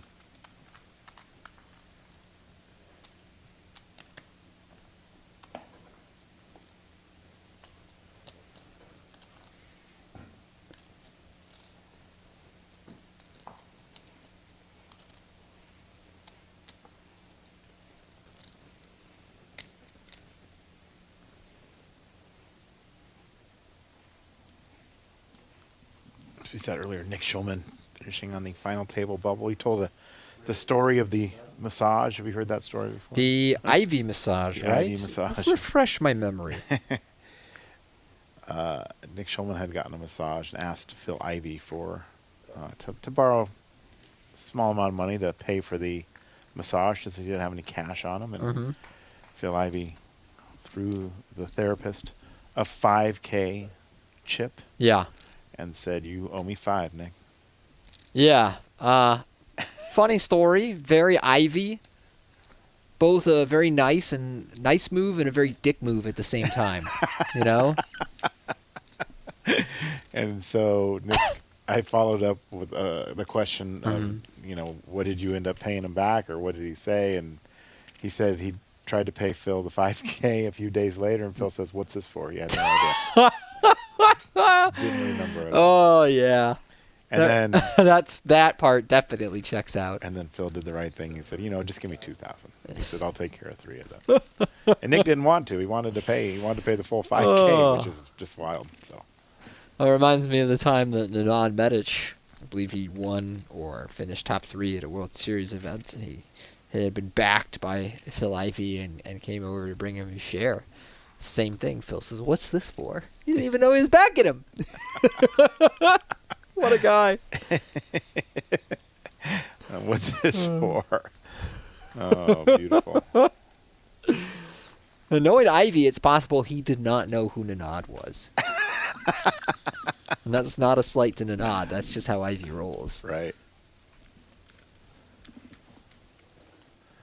Very funny.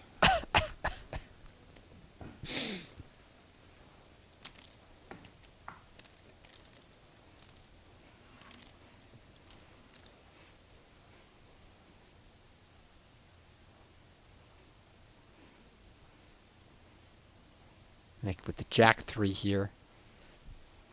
He's brought his chips up to a 2-to-1 disadvantage. Greg will check 5-3 offsuit.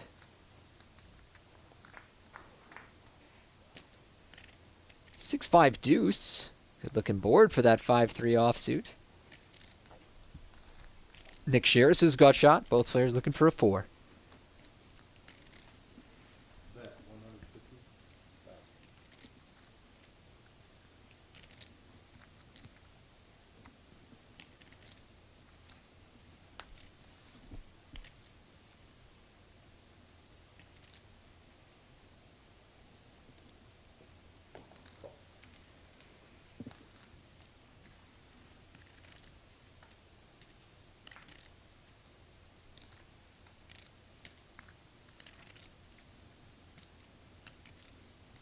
Both players with a straight here, Tony.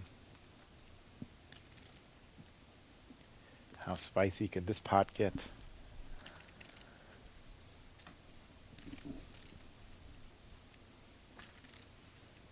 Bet 420,000. Greg bets 420. Consistent with his focus on that number. Nick sharing the straight.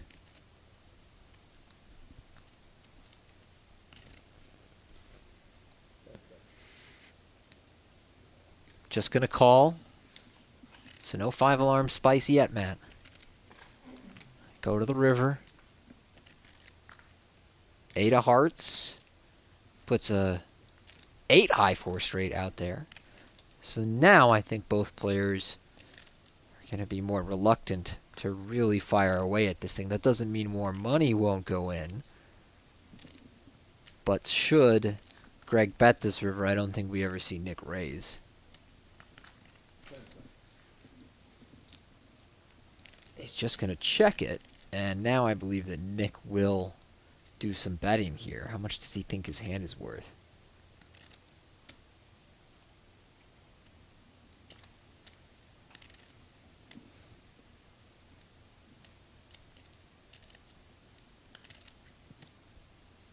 Pot is 1.5 million. What are you thinking here, Tony? What's the right amount? Between $1 million and 1.1. Or sorry, 1.5.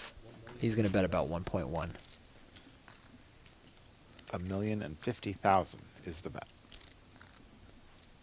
Actually, 1.1, excuse me. I think you sized it right. I think the computer says 1.1, but you were right that it's 1,050,000. Yeah. And Greg, with some concern that he was drawn out on the river, but he'll find that nope, they are chopping this one up. Chop it up. So take them back, boys.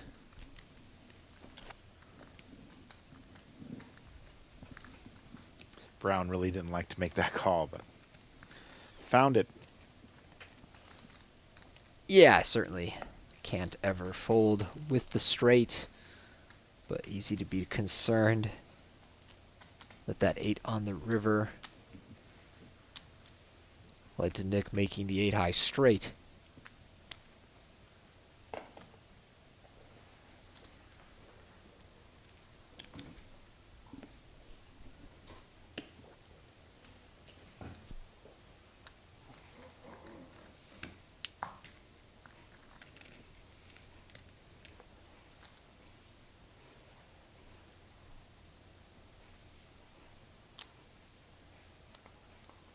4 deuce of hearts for our chip leader, Greg. Raise, 300,000.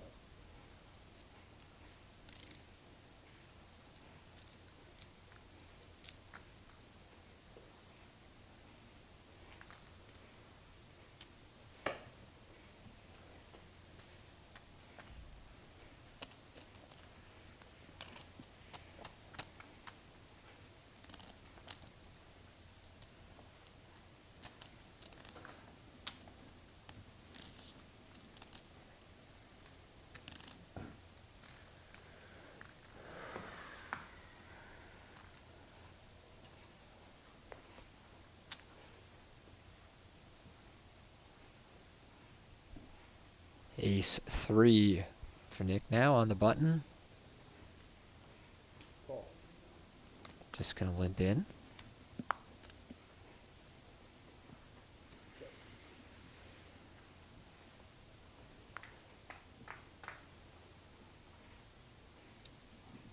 Queen 4-3 on this flop.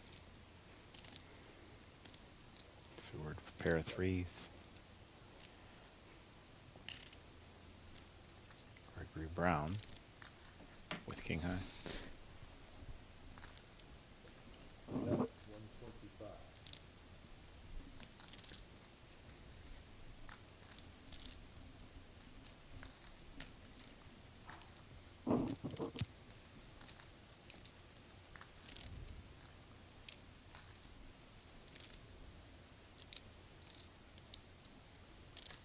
Raise, Check raise here 50,000.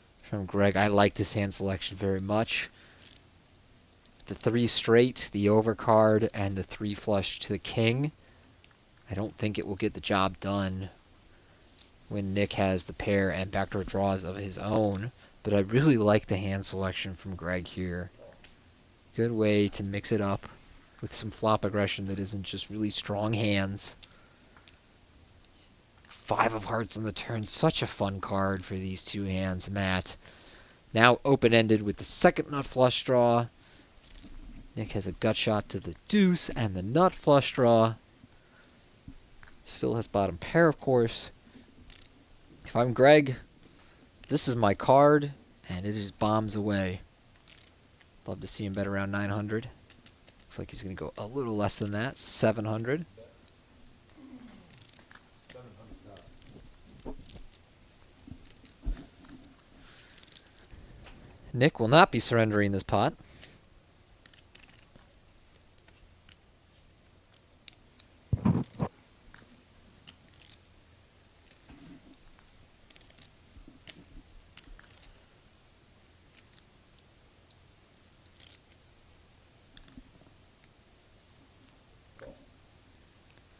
Does make the call. Big pot here. Would be a really big pot if it comes a heart, which it does. And look at this, Tony.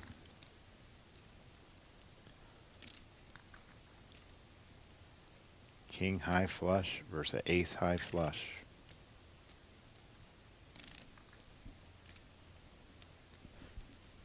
Well, I love how Greg has played this hand, but it will end in disaster.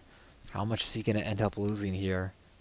I think he will probably place a bet out there.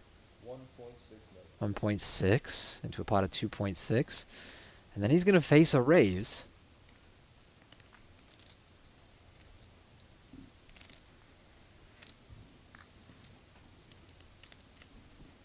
How much?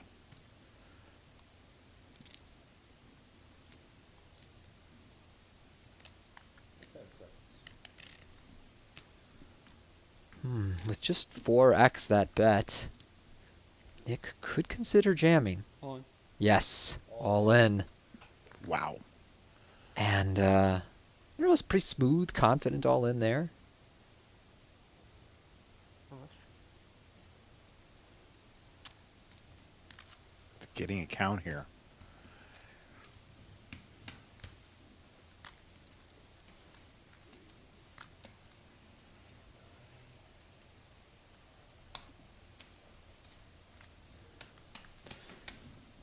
Very difficult choice for Greg. You know, you have to call some of the time, right? Because you have the bluff catcher. If for some reason you assume your opponent is never bluffing, I guess you could fold.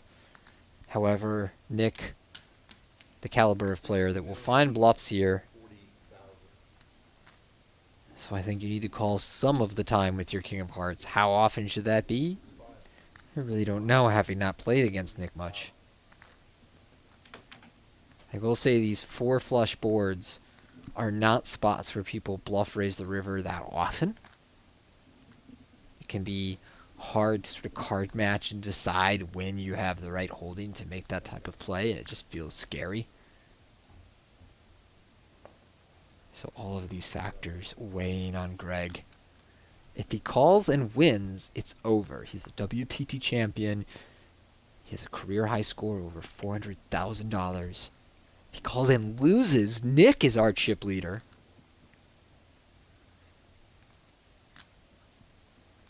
Can he find a fold here, Tony? Be an excellent fold if he makes it. And an understandable call, should he choose that.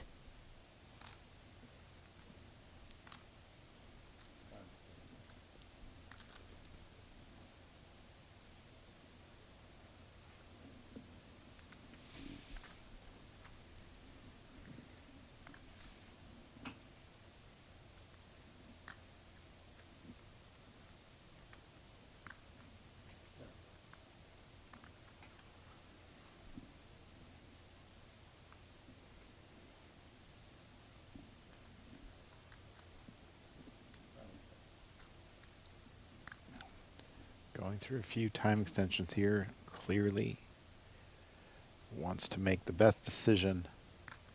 Does he want to give up the chip lead here? Or does he want to have the title? That's the decision going through his mind. Oh, this is a tough one, huh, Tony? Extremely tough decision. And a tournament-defining decision, career-defining decision for Greg up to this point. What a fold, though. Makes the correct laydown there. Decides that Nick is simply not bluffing enough to call off with the second nuts there.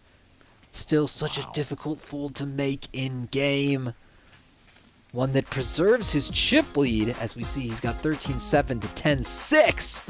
And when he sees the results of that one, Matt, his confidence will be flying high. As we head to break, more coming up from Venetian after this.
right, we are back.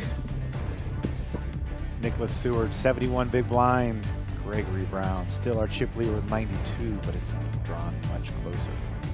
These players are playing for the championship, their first WPT title to the Yeah, winner. I felt like we were playing that level forever, And which we were, but the name on the Mike I Sexton totally forgot Champions about that. Club. That's actually pretty Cup good because I was plus thinking, man, 418,000 for a long time. which No, includes it's that seat to definitely the good to do WPT World Championship.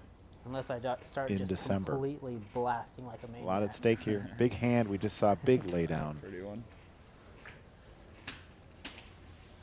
for Gregory Brown as he laid down the second nut flush. It was a correct laydown as Nick Seward had the ace of hearts for the flush.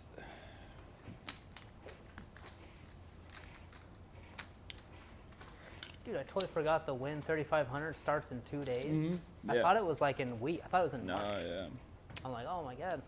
It is almost upon us. Yeah, I definitely want to play that. Yeah. Yeah, it's a great tournament.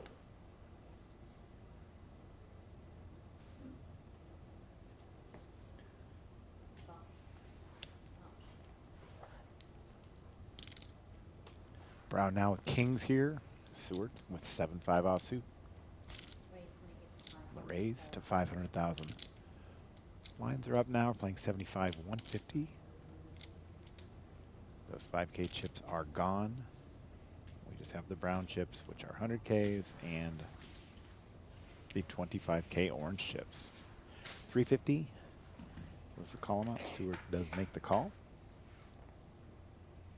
And the flop is 5-5 deuce. Oh my goodness. Seward here has flop trip fives. Check.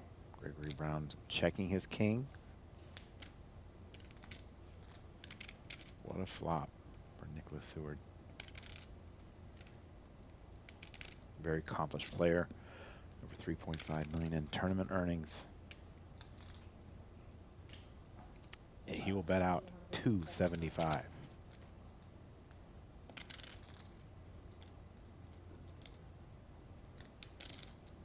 See a very likely scenario where Brown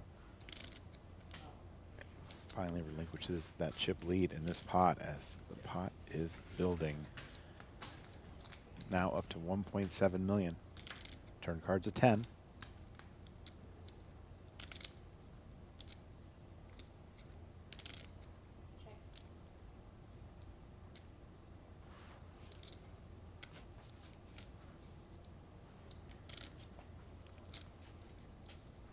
Brown checks again.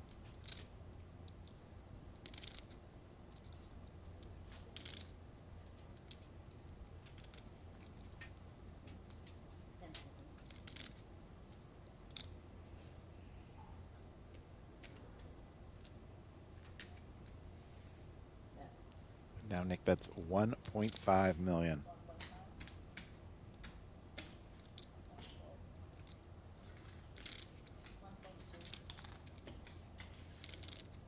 $1.3 million.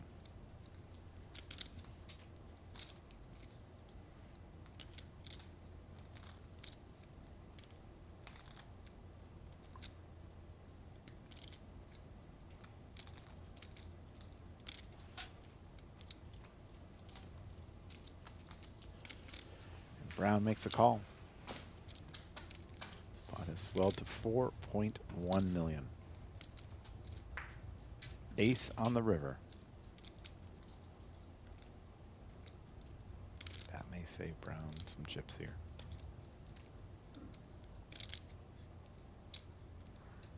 Check. He checks.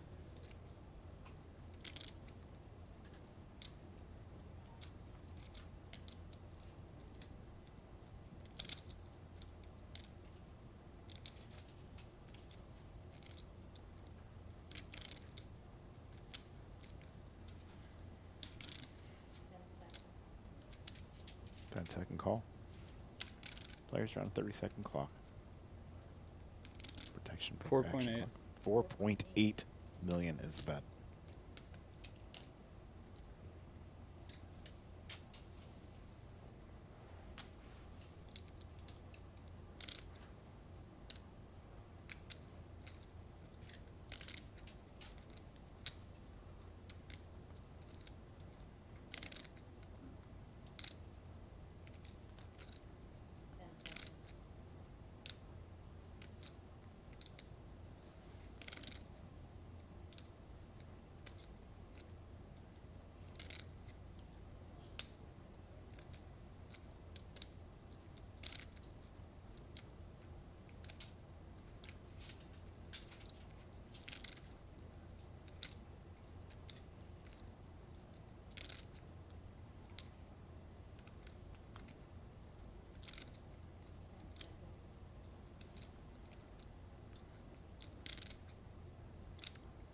considering making the call here. It would be a devastating loss for him, and he will relinquish the chip lead, which he had the entire day. Started the day with a near 2-to-1 chip lead over the next player. He does let it go. He's made another good fold there. Used 2 time extensions. But Nick Seward has now captured the chip lead.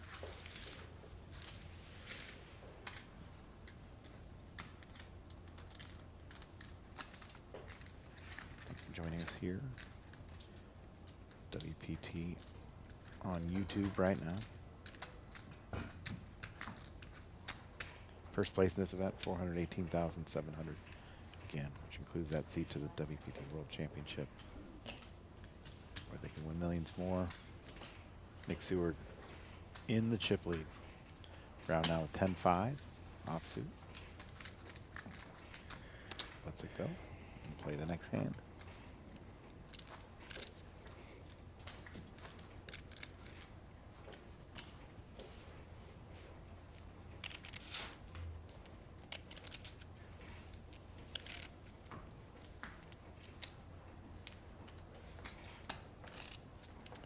Made 2 good folds here, but still lost a lot of chips in those hands. Blind 75, 150 with a 150 big blind ante.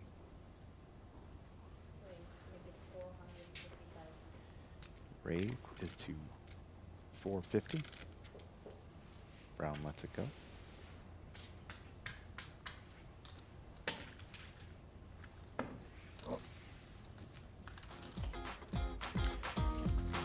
Venetian studio. Nicholas Westbet won the previous event here at the Venetian.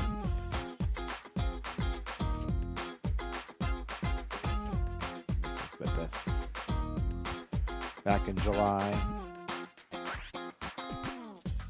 Put his name on the Mike Sexton Champions Cup. Our next event here in the U.S. is at Thunder Valley. We have an upcoming prime event on the island of Cyprus at Shimada.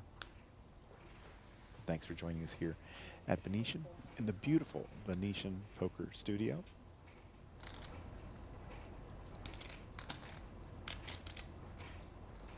Brown is raised with Queen 5 of spades, 400,000.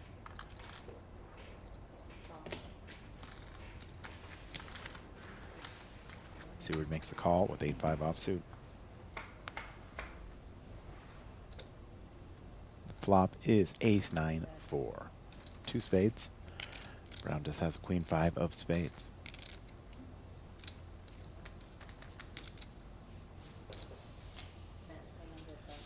Bet of 300,000 will get it done for Gregory Brown.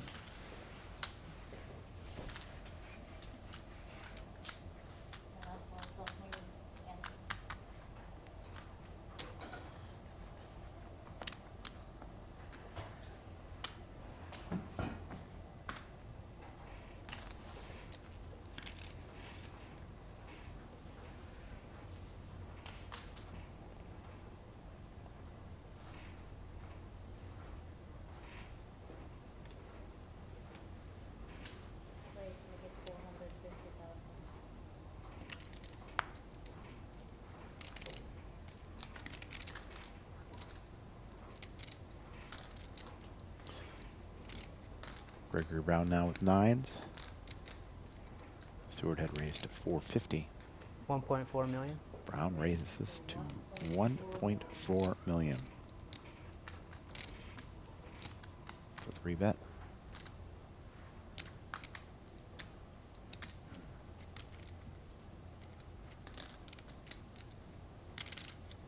Does Nicholas Seward think he has enough to keep his momentum going? He does not. He folds that. And Brown wins 2 in a row.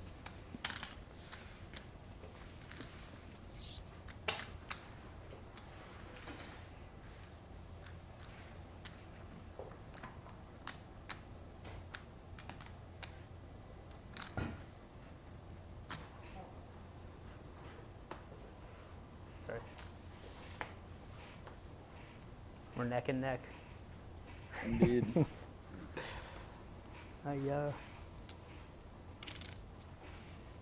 Okay, you got the lead now. I don't know if that's true. That was a bad one.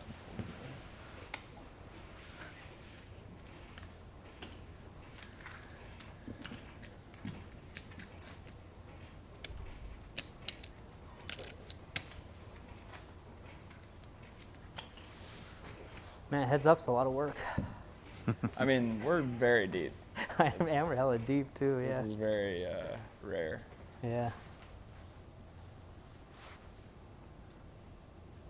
Structure is very good here on the World Poker Tour. Most players are very deep, as Nicholas said.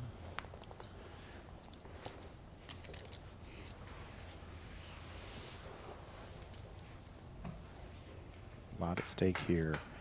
There are a lot of benefits of being a WPT champion.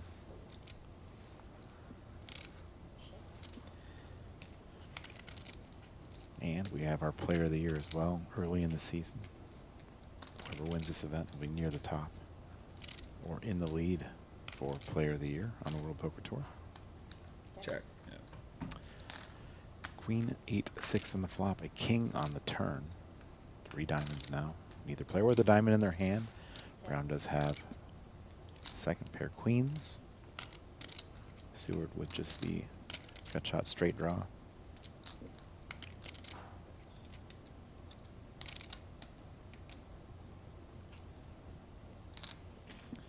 Seward's going to bet 300,000.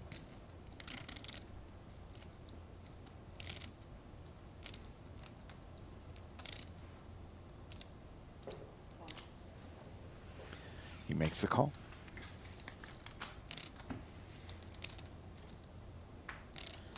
The last card is a deuce of clubs.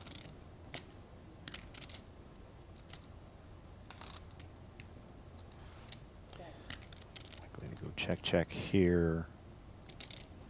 Unless Seward wants to continue to use his position.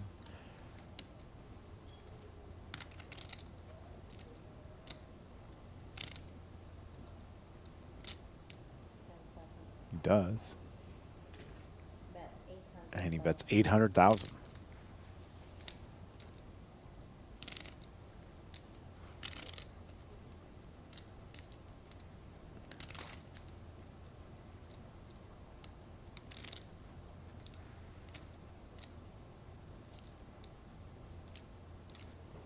And he makes a call. Good call here for Gregory Brown. He wins the spot with the queens.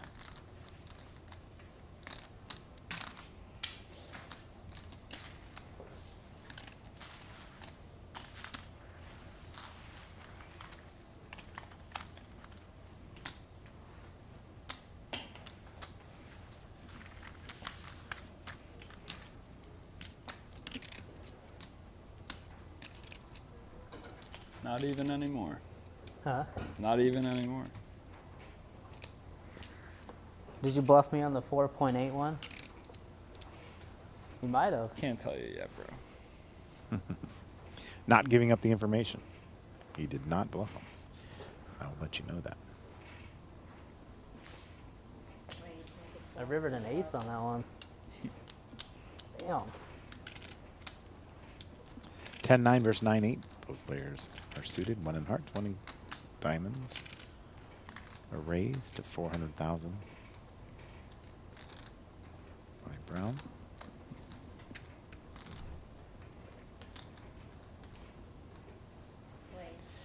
Seward re-raises.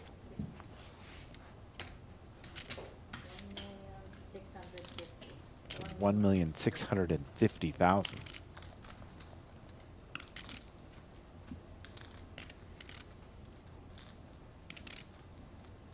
Brown back in the chip lead.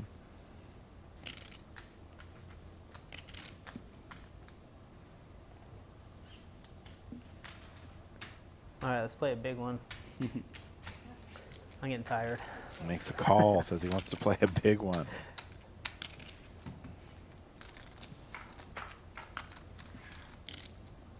Flop is a 10, a 4, and a deuce.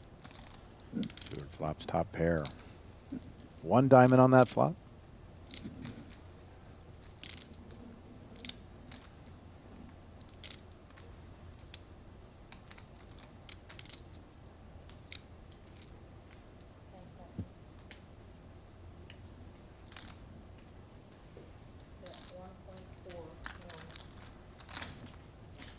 Nick bets 1.4 million.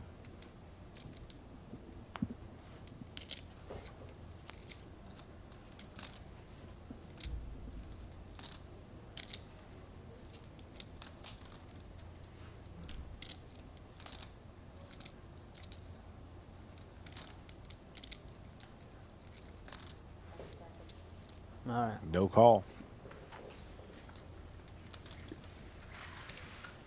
Seward back in the chip lead.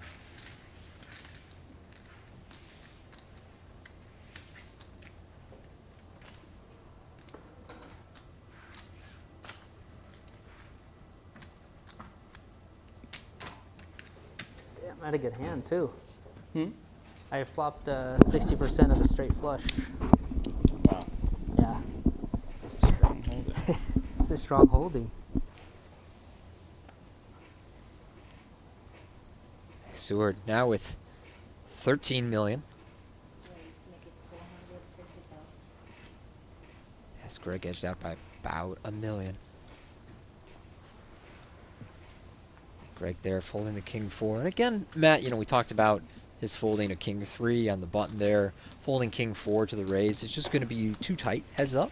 Okay. And so these guys being pretty deep. Not a great sign that he's not getting to enough flops, that he's going to lose too many small pots, sort of bleed away there in those spots. And it's a little surprising because I feel like he has a good harness on how loose he should continue after the flop, how much he should fight for pots. So a bit of that inexperience at play there with the fold.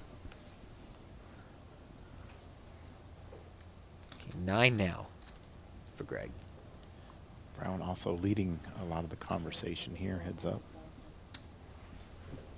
Brown now raises to 400,000. Yes. Yes. Seward makes the fold.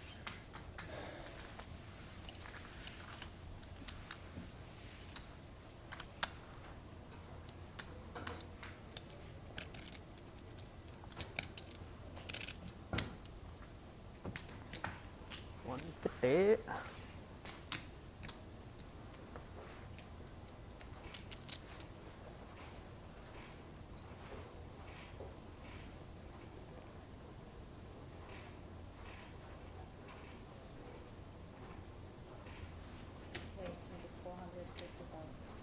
For 50 from Nick.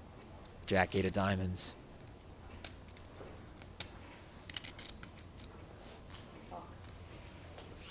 Greg will call king 6. We go to a flop.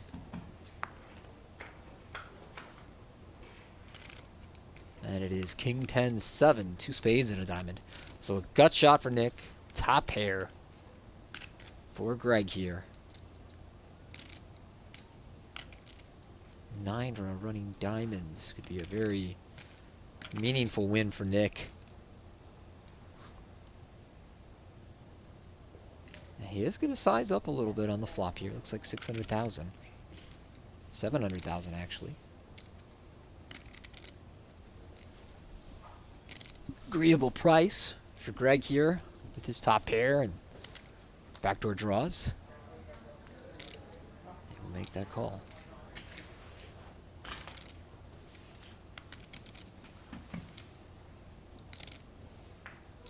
Seven on the turn.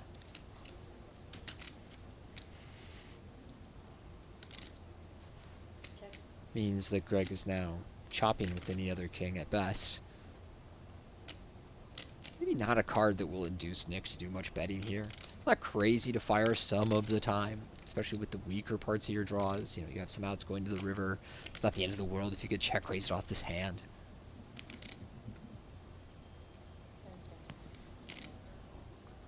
He does check it. 5 of diamonds on the river.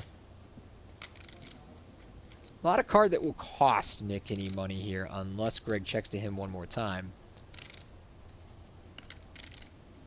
I feel, though, his hand is one that wants to bet very frequently. He likes those slow plays on the river, though, trying to induce a lot of bluffs out of Nick.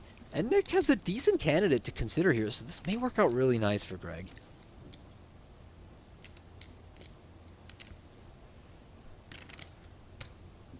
Are you sensing a pattern here, Tony? Greg checks a lot of rivers that other players would value bet, or would at least value bet more often. But Nick does not take the bait here, and perhaps picking up on the fact that Greg is a bit slow play prone. So, way to find the break from Nick there. Not take the bait. Greg was trapping with a hand that often will be value bet in his shoes. And seeing another instance of that should cut Nick's bluff frequency on these rivers down even a little more. You've seen it multiple times now. Twice where it was shown down, a third time where you got check raised big on the river. But just the sense that, hey, if it's a close spot and I'm considering a bluff, shy away from it against this guy. He's going to get there strong a lot more than others.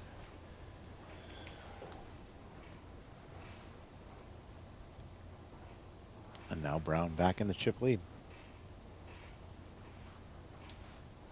The big slick on the button.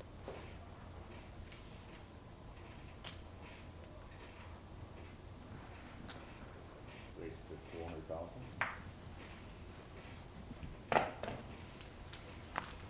Not low. You want to chop up the money or play for all the marbles? I Or mean, even? I'd be willing to look at numbers. Some conversation. We're like exactly even. About a Yeah, chop. I'm sort of Pretty close. leaning, just playing, but Nick. Starting the I'm down to look at it negotiation if you from a wanna look at it. strong stance Yes. there. We could talk, but I prefer to play. Yeah, So- let's check it out. yeah, it's fine. What we hear on the WPT, very transparent about deal making. Okay. Even in the televised broadcast, we'll display what the adjusted payouts are. We're like almost dead even. As you know, Yeah. Matt, I am a fan I think I would want a little of more that is the approach. only thing, like You than want- whatever my stack is worth. Okay. So we can look at that. If you don't agree, we can play. I still am just down to play. It's fun playing heads up this deep. It is true. Well, I mean, So we do have a look at the current chip count as these two negotiate over the value of their stacks. Greg, 12 big blinds in front with 13.1 million against Nick's 11.2 million, begs the question of how much do you value experience in Nick, the more accomplished player. Greg certainly riding very high today, playing well, has the chip lead, has had the chip lead for the majority of this final table, but perhaps a bit less comfortable and experienced heads up than Nick appears to be. So we'll see if these negotiations reach an agreeable number or whether they just play for it. The one rule on the WPT that we've put into place is that you make the deal, but you must play for the most money. The winner has to get the most money. And we'll find out right after this.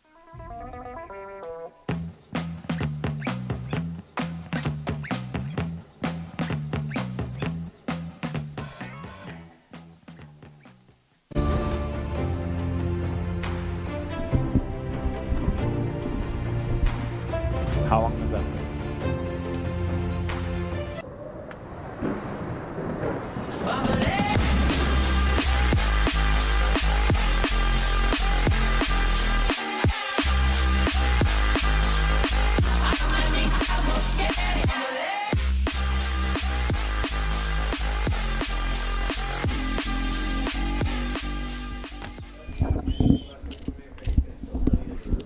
Rolling Thunder next up on the calendar. Looks like they did not come to an agreement, Tony. Okay. So right back to work. 300 for second. Then that would put first below 400. Yeah, that doesn't sound very good either, huh? I mean, yeah, it's just I don't know. I just want to play. I'm down. Nick Raise 450. prefers to play. Makes it 450. Right with the ace nine of clubs. Both players, very strong holdings for heads-up poker. 1.5 million. It's going to make it 1.5. 1.5 million. Yeah.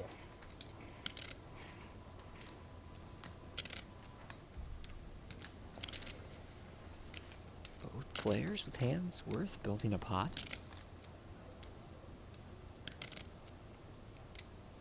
I expect Nick will take a flop. That's what he'll choose to do. Action game.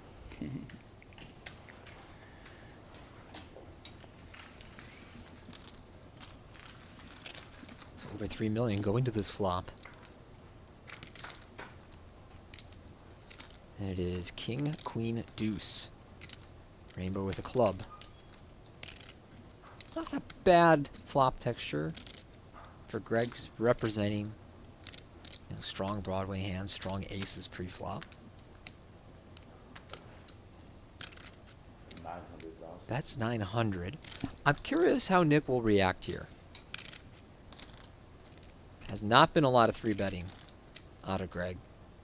Really this whole final table, and especially heads up. But we don't know their history. It's getting 4-1 on this call. Knows that this is a board his opponent will continuation bet. Probably close to full frequency with his bluffs. So he does make the call with the 7s. Feels the pair is just too good to fold. Heads up. Oh, and it is the 7 of hearts. Goodness. Nick now a certainty to win this pot. The question is how much will Greg run a huge bluff here? That would be running into a wall.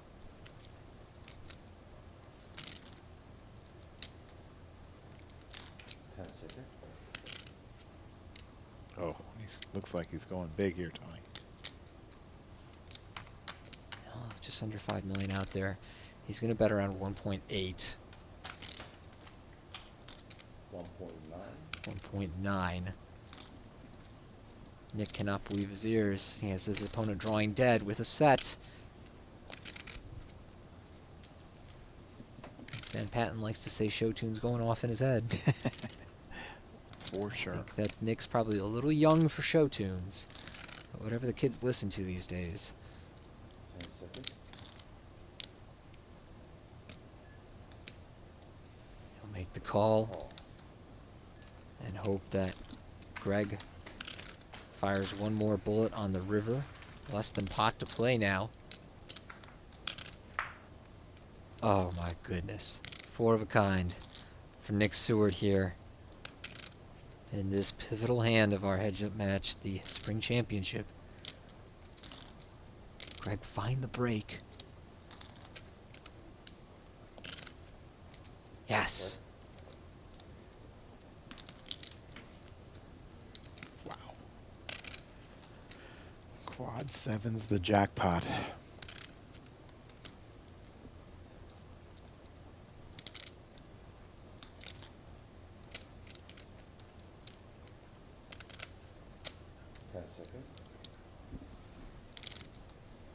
Nick debating whether he should jam or maybe bet somewhere around half his remaining chips. He is pretty comfortably under pot, so it feels like we're usually all in, but also how does your opponent have anything that can call? On. Yeah. Okay, all in. As we know, Greg, with the ace high, does not have a calling hand here unless he really believes Nick's has Jack 10 or, you know, backdoor hearts that missed and is now bluffing the river. But, geez, you know, even if he called you with like the ace 10 of hearts or something, you'd be chopping. You'd have to catch him with like ace 5 of hearts to be good here. I just don't know how you would reach a call as Greg, but he will deliberate. And let it go. So, biggest pot of our final table being shipped the way of Nick Seward. Just after he declined the deal, Matt. Yes. Always feels so bad for the person that didn't make the deal and so good for the person that said no to the deal. So good.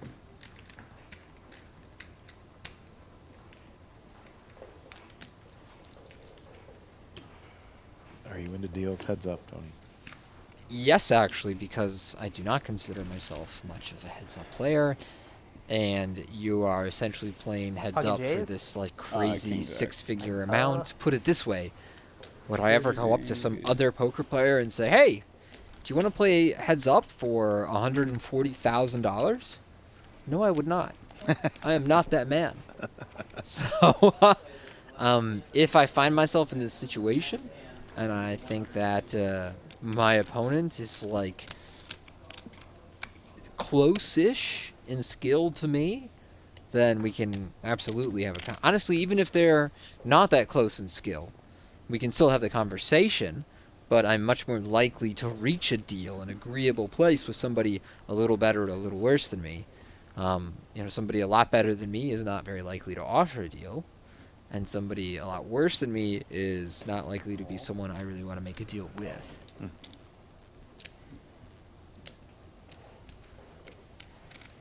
Keer will call on the button with 4-3. Greg with King Jack 500. makes it $500,000.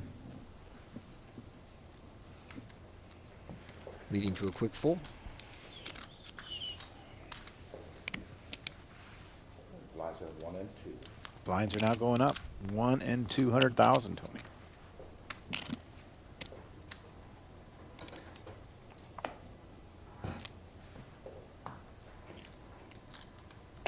$44 bigs to 78 bigs in favor of Nicholas Seward.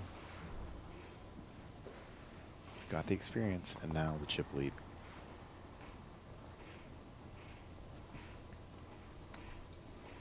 Raise 500. I think Greg has shown something here today, though. He's definitely belongs on this stage.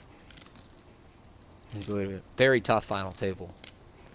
Very fearless. A lot of guys playing for 10x, their career high score, go into a shell, or extra risk averse. That has not been the case for Greg, who faces this 3-bet with Queen 2 of Hearts. He'll let that one go.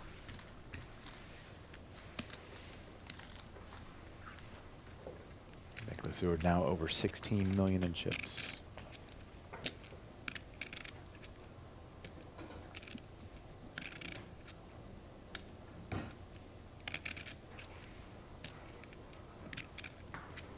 If you're Greg, do you feel it slipping away a little bit?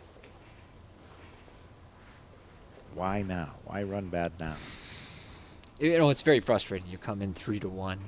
Now you're down 2-1. But you're still 40 blinds deep in this heads-up match. So is it slipping? Yes, but you know, you're not buried. Raise 450. You win one big pot, you're the chip leader again. And hey, ace-king. Nice hand to win a big pot with. And Nick here with the 6-5 of spades has a hand that will be worth calling a 3-bet with. So we might get that big pot right now. 1.6. 1.6 is the raise. Million.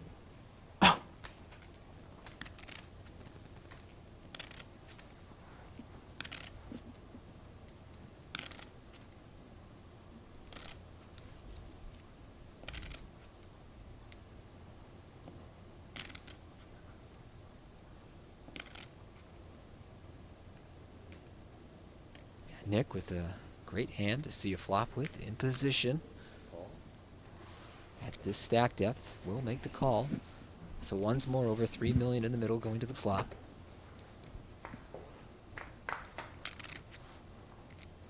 Queen 10 deuce. Much better board for the range that Greg is representing. Although, decent amount of the calling hands that Nick gets to the flop with connect in the Queen 10 area. Still, this is a board Greg needs to follow through on. And he will for about $1 million. And with a 6-5 of spades, Nick is out of there before we can even get the camera to him.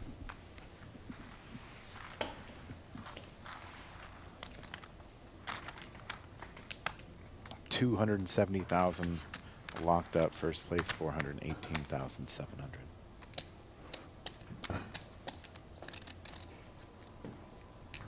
This is day 4 of this event. 488 entries started. We're down to the final 2 players. Playing for over a difference of over $140,000. Ready? 500.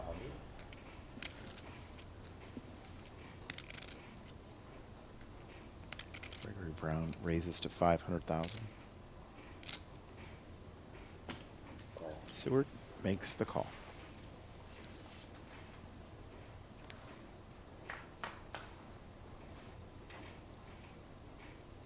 Seven, 7-3. We'll miss both players.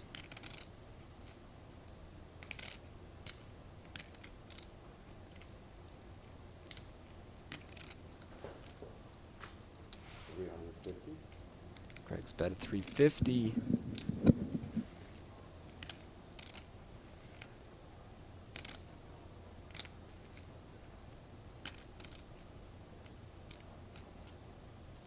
I thought it would get the job done, but Nick doesn't seem so convinced.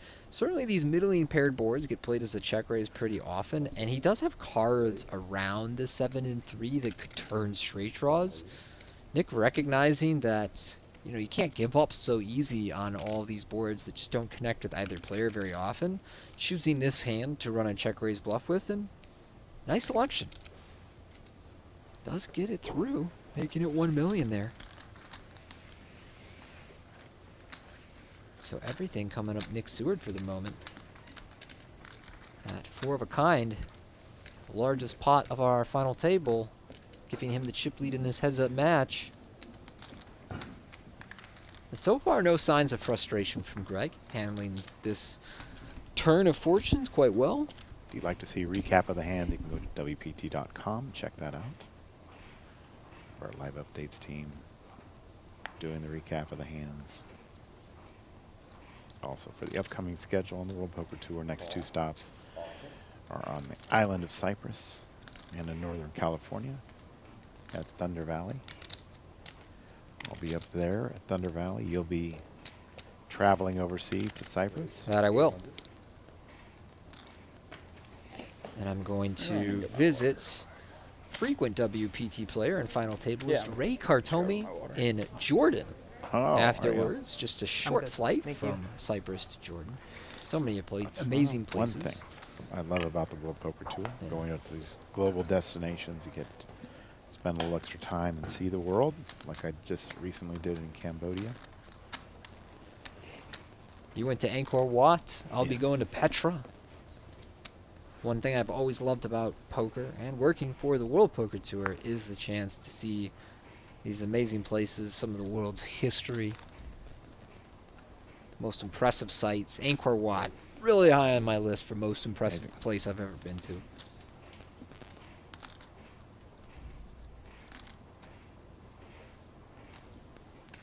Greg Keer makes the Queen 8 of Hearts worth $500,000. Nick wants to see a flop with the 6-3. As you can see, much more stubborn about calling out of the big blind than his opponent. King, Queen 7 with a heart. This pot should belong to Greg. Nothing there for Nick 400. to connect with. He does give up there. Now, what along with Angkor Wat would you consider most impressive, most memorable site, building, however you want to put it? That I visited? Yeah, absolutely. Oh, yeah. Well. I mean, I'm a big fan of Paris. Mm-hmm. Always have been. Madrid is such an amazing city. Both stops we've been to on the World Poker Tour. Are you a big Eiffel Tower guy in Paris, or you just love all of Nah. it? It's different parts of The it? architecture Architecture. and the food. As you can tell, I like to eat. Okay. So Call. Option. How about Versailles? Did you go out to Versailles when did you were in not. Paris? You should go to Versailles. I'm not into It Versailles. is a truly absurd display of wealth and history. It's great, tremendous history there. But just like they're adding wings to this place while the country's starving, you know? It's already the biggest palace in the world. They're like, you know what it needs? About another 8 rooms and a hall of mirrors. Ace, Ace 6 on the flop. Nick with aces and 6. Fires a little bet out there that gets a quick fold. It's really not very far outside of Paris. Okay. You can Uber out there.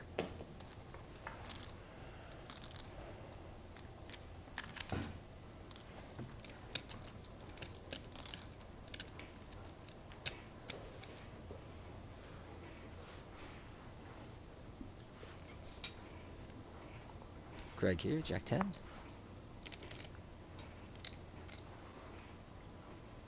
Raise 500.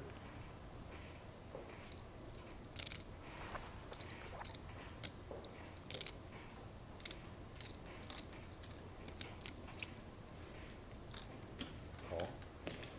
Call from Nick.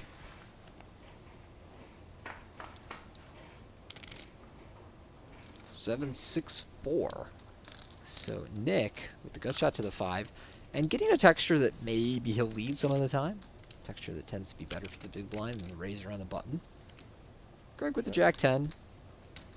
You know, some overcards. A hint of a back door. Not a lot here. If he's going to c-bet this texture, I'd like to see him size up a bit. And in this pot of 1.2, that's what he'll do. He bets $500,000. 600. I like his hand selection for this bet. It has some ways to improve, connect, win a decent-sized pot, but also would like to generate a fold now, and on this coordinated texture, you have to charge your opponent to get him out. But Nick, with the king high and the gut shot and his overcards, feels that's an acceptable price. We'll see a turn. 3 of hearts. Putting the 4 straight and 2 flush draws out there now.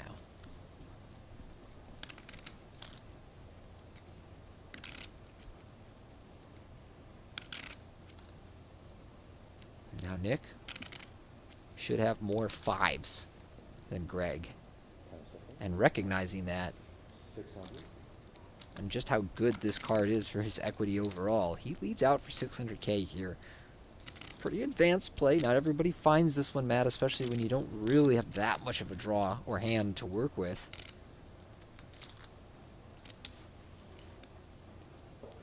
But a great result here as it forces Greg out of this pot. Nick taking it down there. And mind you, he can get better hands to fold. He can get ace-high hands, king-high hands that dominate him to fold. So also getting those 6 outs out of this pot for just 600K, a significant win for our chip leader. In your opinion, would you say that Nick is a studied player? Certainly looks that way. You know, I'm very unfamiliar with him prior to this. Now, he is only 25 years old. He's had a lot of success in recent years. You know, he plays at Poker Go. He won a bracelet for like $500,000 in a tough event. He's final tabled a 10K event at the EPT. Now he's heads up with a big chip lead in a 5K that had many talented regs. Had it at the Venetian here, which I feel that Vegas tournaments are the toughest in the world right now. Everything about him screams studied to me. And, you know, finding leads like that feels like the kind of studied play that not everyone catches. There, going up to 450 and flopping Broadway with the Queen Jack of clubs. Oh my goodness. Luckily for Greg, not much here for his 5s to fight back against.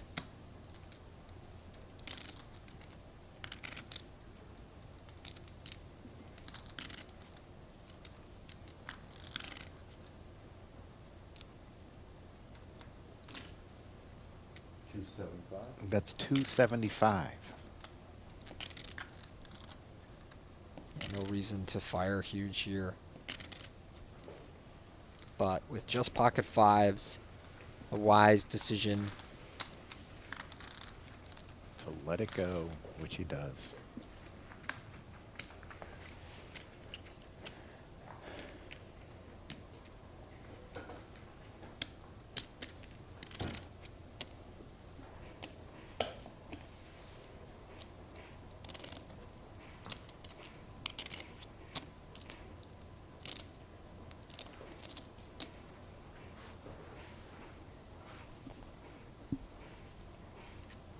First time we met was on a cruise in the Mediterranean. That cruise stopped in Istanbul.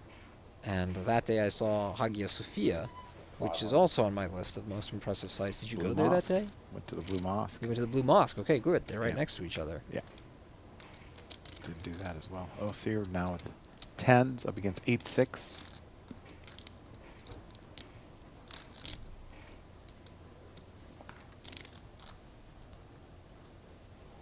So you raise 2 million. Makes it 2 million.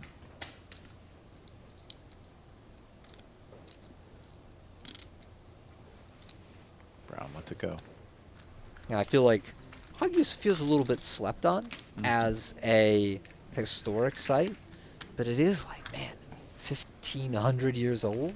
Wow. You know, built by the Roman Empire and then maintained by the Eastern Roman Empire, and then when the Turks and the Turkish Empire took over the city, they made it very, very clear to their soldiers they were not to touch or damage the Hagia Sophia because it was this world-renowned landmark, and so it was converted into a mosque until 20th century and it became a museum. But to me, for so much history and empires to wash over that place, but the building remains intact, is super impressive to me. Plus its location, the way it looks.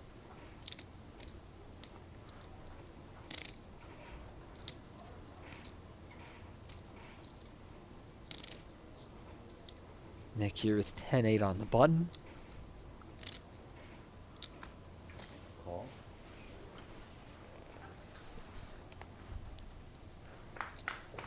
Greg here calls King Queen. Jack 7-6. Check. Overcards for Brown. Seward with a straight draw.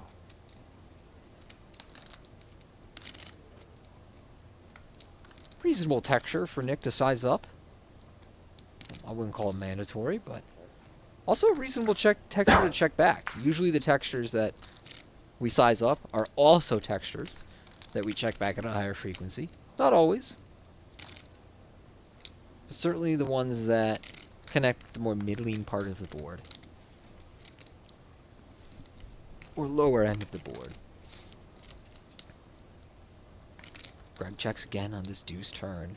Now it feels like Nick's hand really wants to bet and generate folds from exactly this kind of holding in Greg. He faces a bet of 275.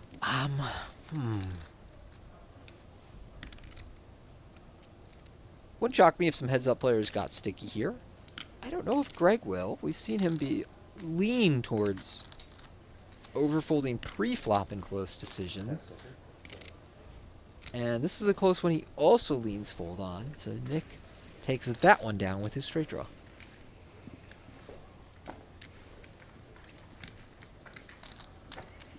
Hearing from the chat that Nicholas is very studied.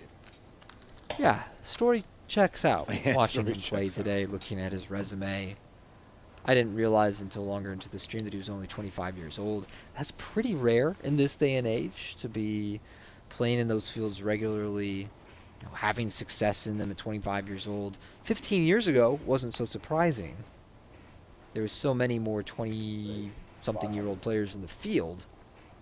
It's become a little bit tougher to rise the ranks in modern poker. There's a whole generation of millennials trying to keep the kids out, man. Absolutely. Understandably so. Yeah. King, 9 on the flop here. They're trying to mog us. Can't have it.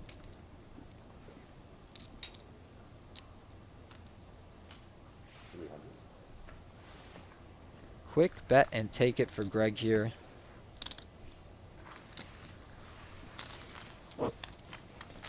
Yes, Tony, I went and saw Calvin Harris the other night here. A lot of stuff always going on in Vegas. And Is that why our And- event and- manager lost her voice? perhaps. It was a good night. I don't know how you do it. You're one of the most reliable people in all of poker, and yet you burn the candle on both ends, but will show up the next day, Yeah. suit and tie, ready to Smile. go, don't miss a step. I Thanks. feel like a lot of tournament directors have this gene. This can burn the candle at both ends gene. You, Danny McDonough, of course. We love it. We love our jobs. We love work. Brown. gets this one.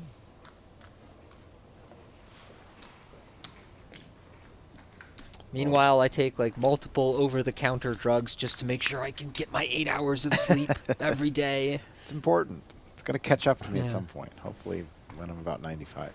We'll see. That said, if you're having trouble sleeping, I got on magnesium lately Yeah. on the advice of the internet. Very effective stuff. Very happy I have, customer. but I haven't been taking it, which is good. I need to start for sure. Still a little bit jet lagged off. I bet. From Cambodia. I bet, so- man. It's harder and harder as we get older, and those are big jumps. Right. As Right. much as I'm looking forward to Cyprus, the jet lag part of it is the one double-edged sword element where I'm like, ugh. I love going to Cyprus. I love seeing a new country in Jordan. I love traveling with the World Poker Tour. Oh, I'm going to feel like crap for like a week. Oh, no.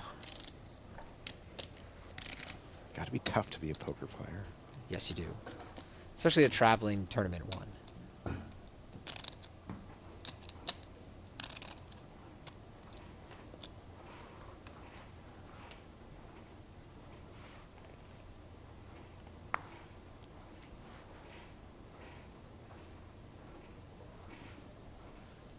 Call.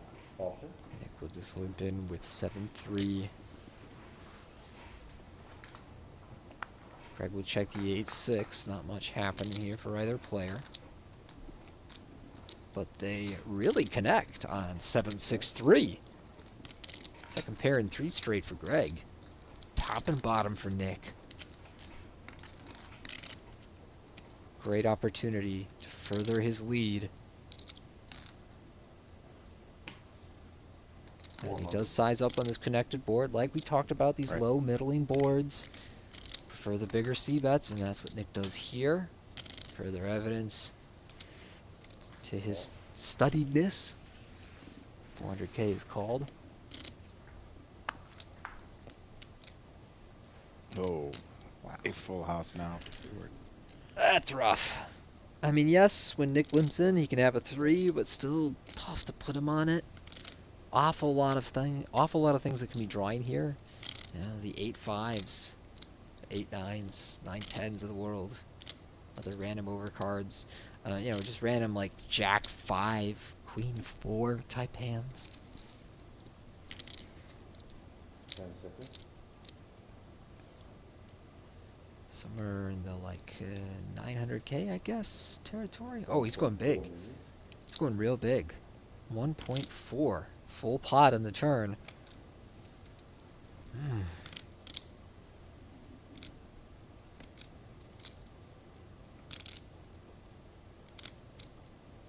It's not exactly deep analysis, but these situations, like Greg finds himself in, just suck. 10 seconds. It's just like, ugh, nothing feels very good here. Folding seems too weak. Calling feels like this guy is just extracting the maximum from me. I don't have a lot of ways to improve, but the 8 does Oh, goodness. improve his hand to 8s and 6s. So now if he was behind 7s and 3s, it's also interesting that, you know, some of the hands that Nick would bluff with are stuff like 8-9, 8-5, and it's possible that he would value bet those hands a third time, hitting that 8 on the river, thinking like, yeah, 8s and 3s beat whatever 7 or 6 this guy has. So when you have 8-6 in Greg's shoes, and you face what's likely a sizable value bet incoming, difficult fold to find. And you already On. gave this guy one big They're fold. All in. If you remember that earlier ace high flush versus king eye flush where Greg made the great fold, does he have another one in him here?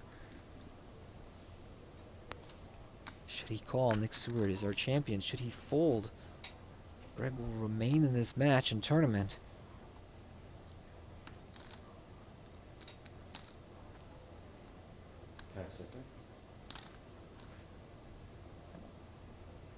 Using a time extension. This would be a very difficult fold to make.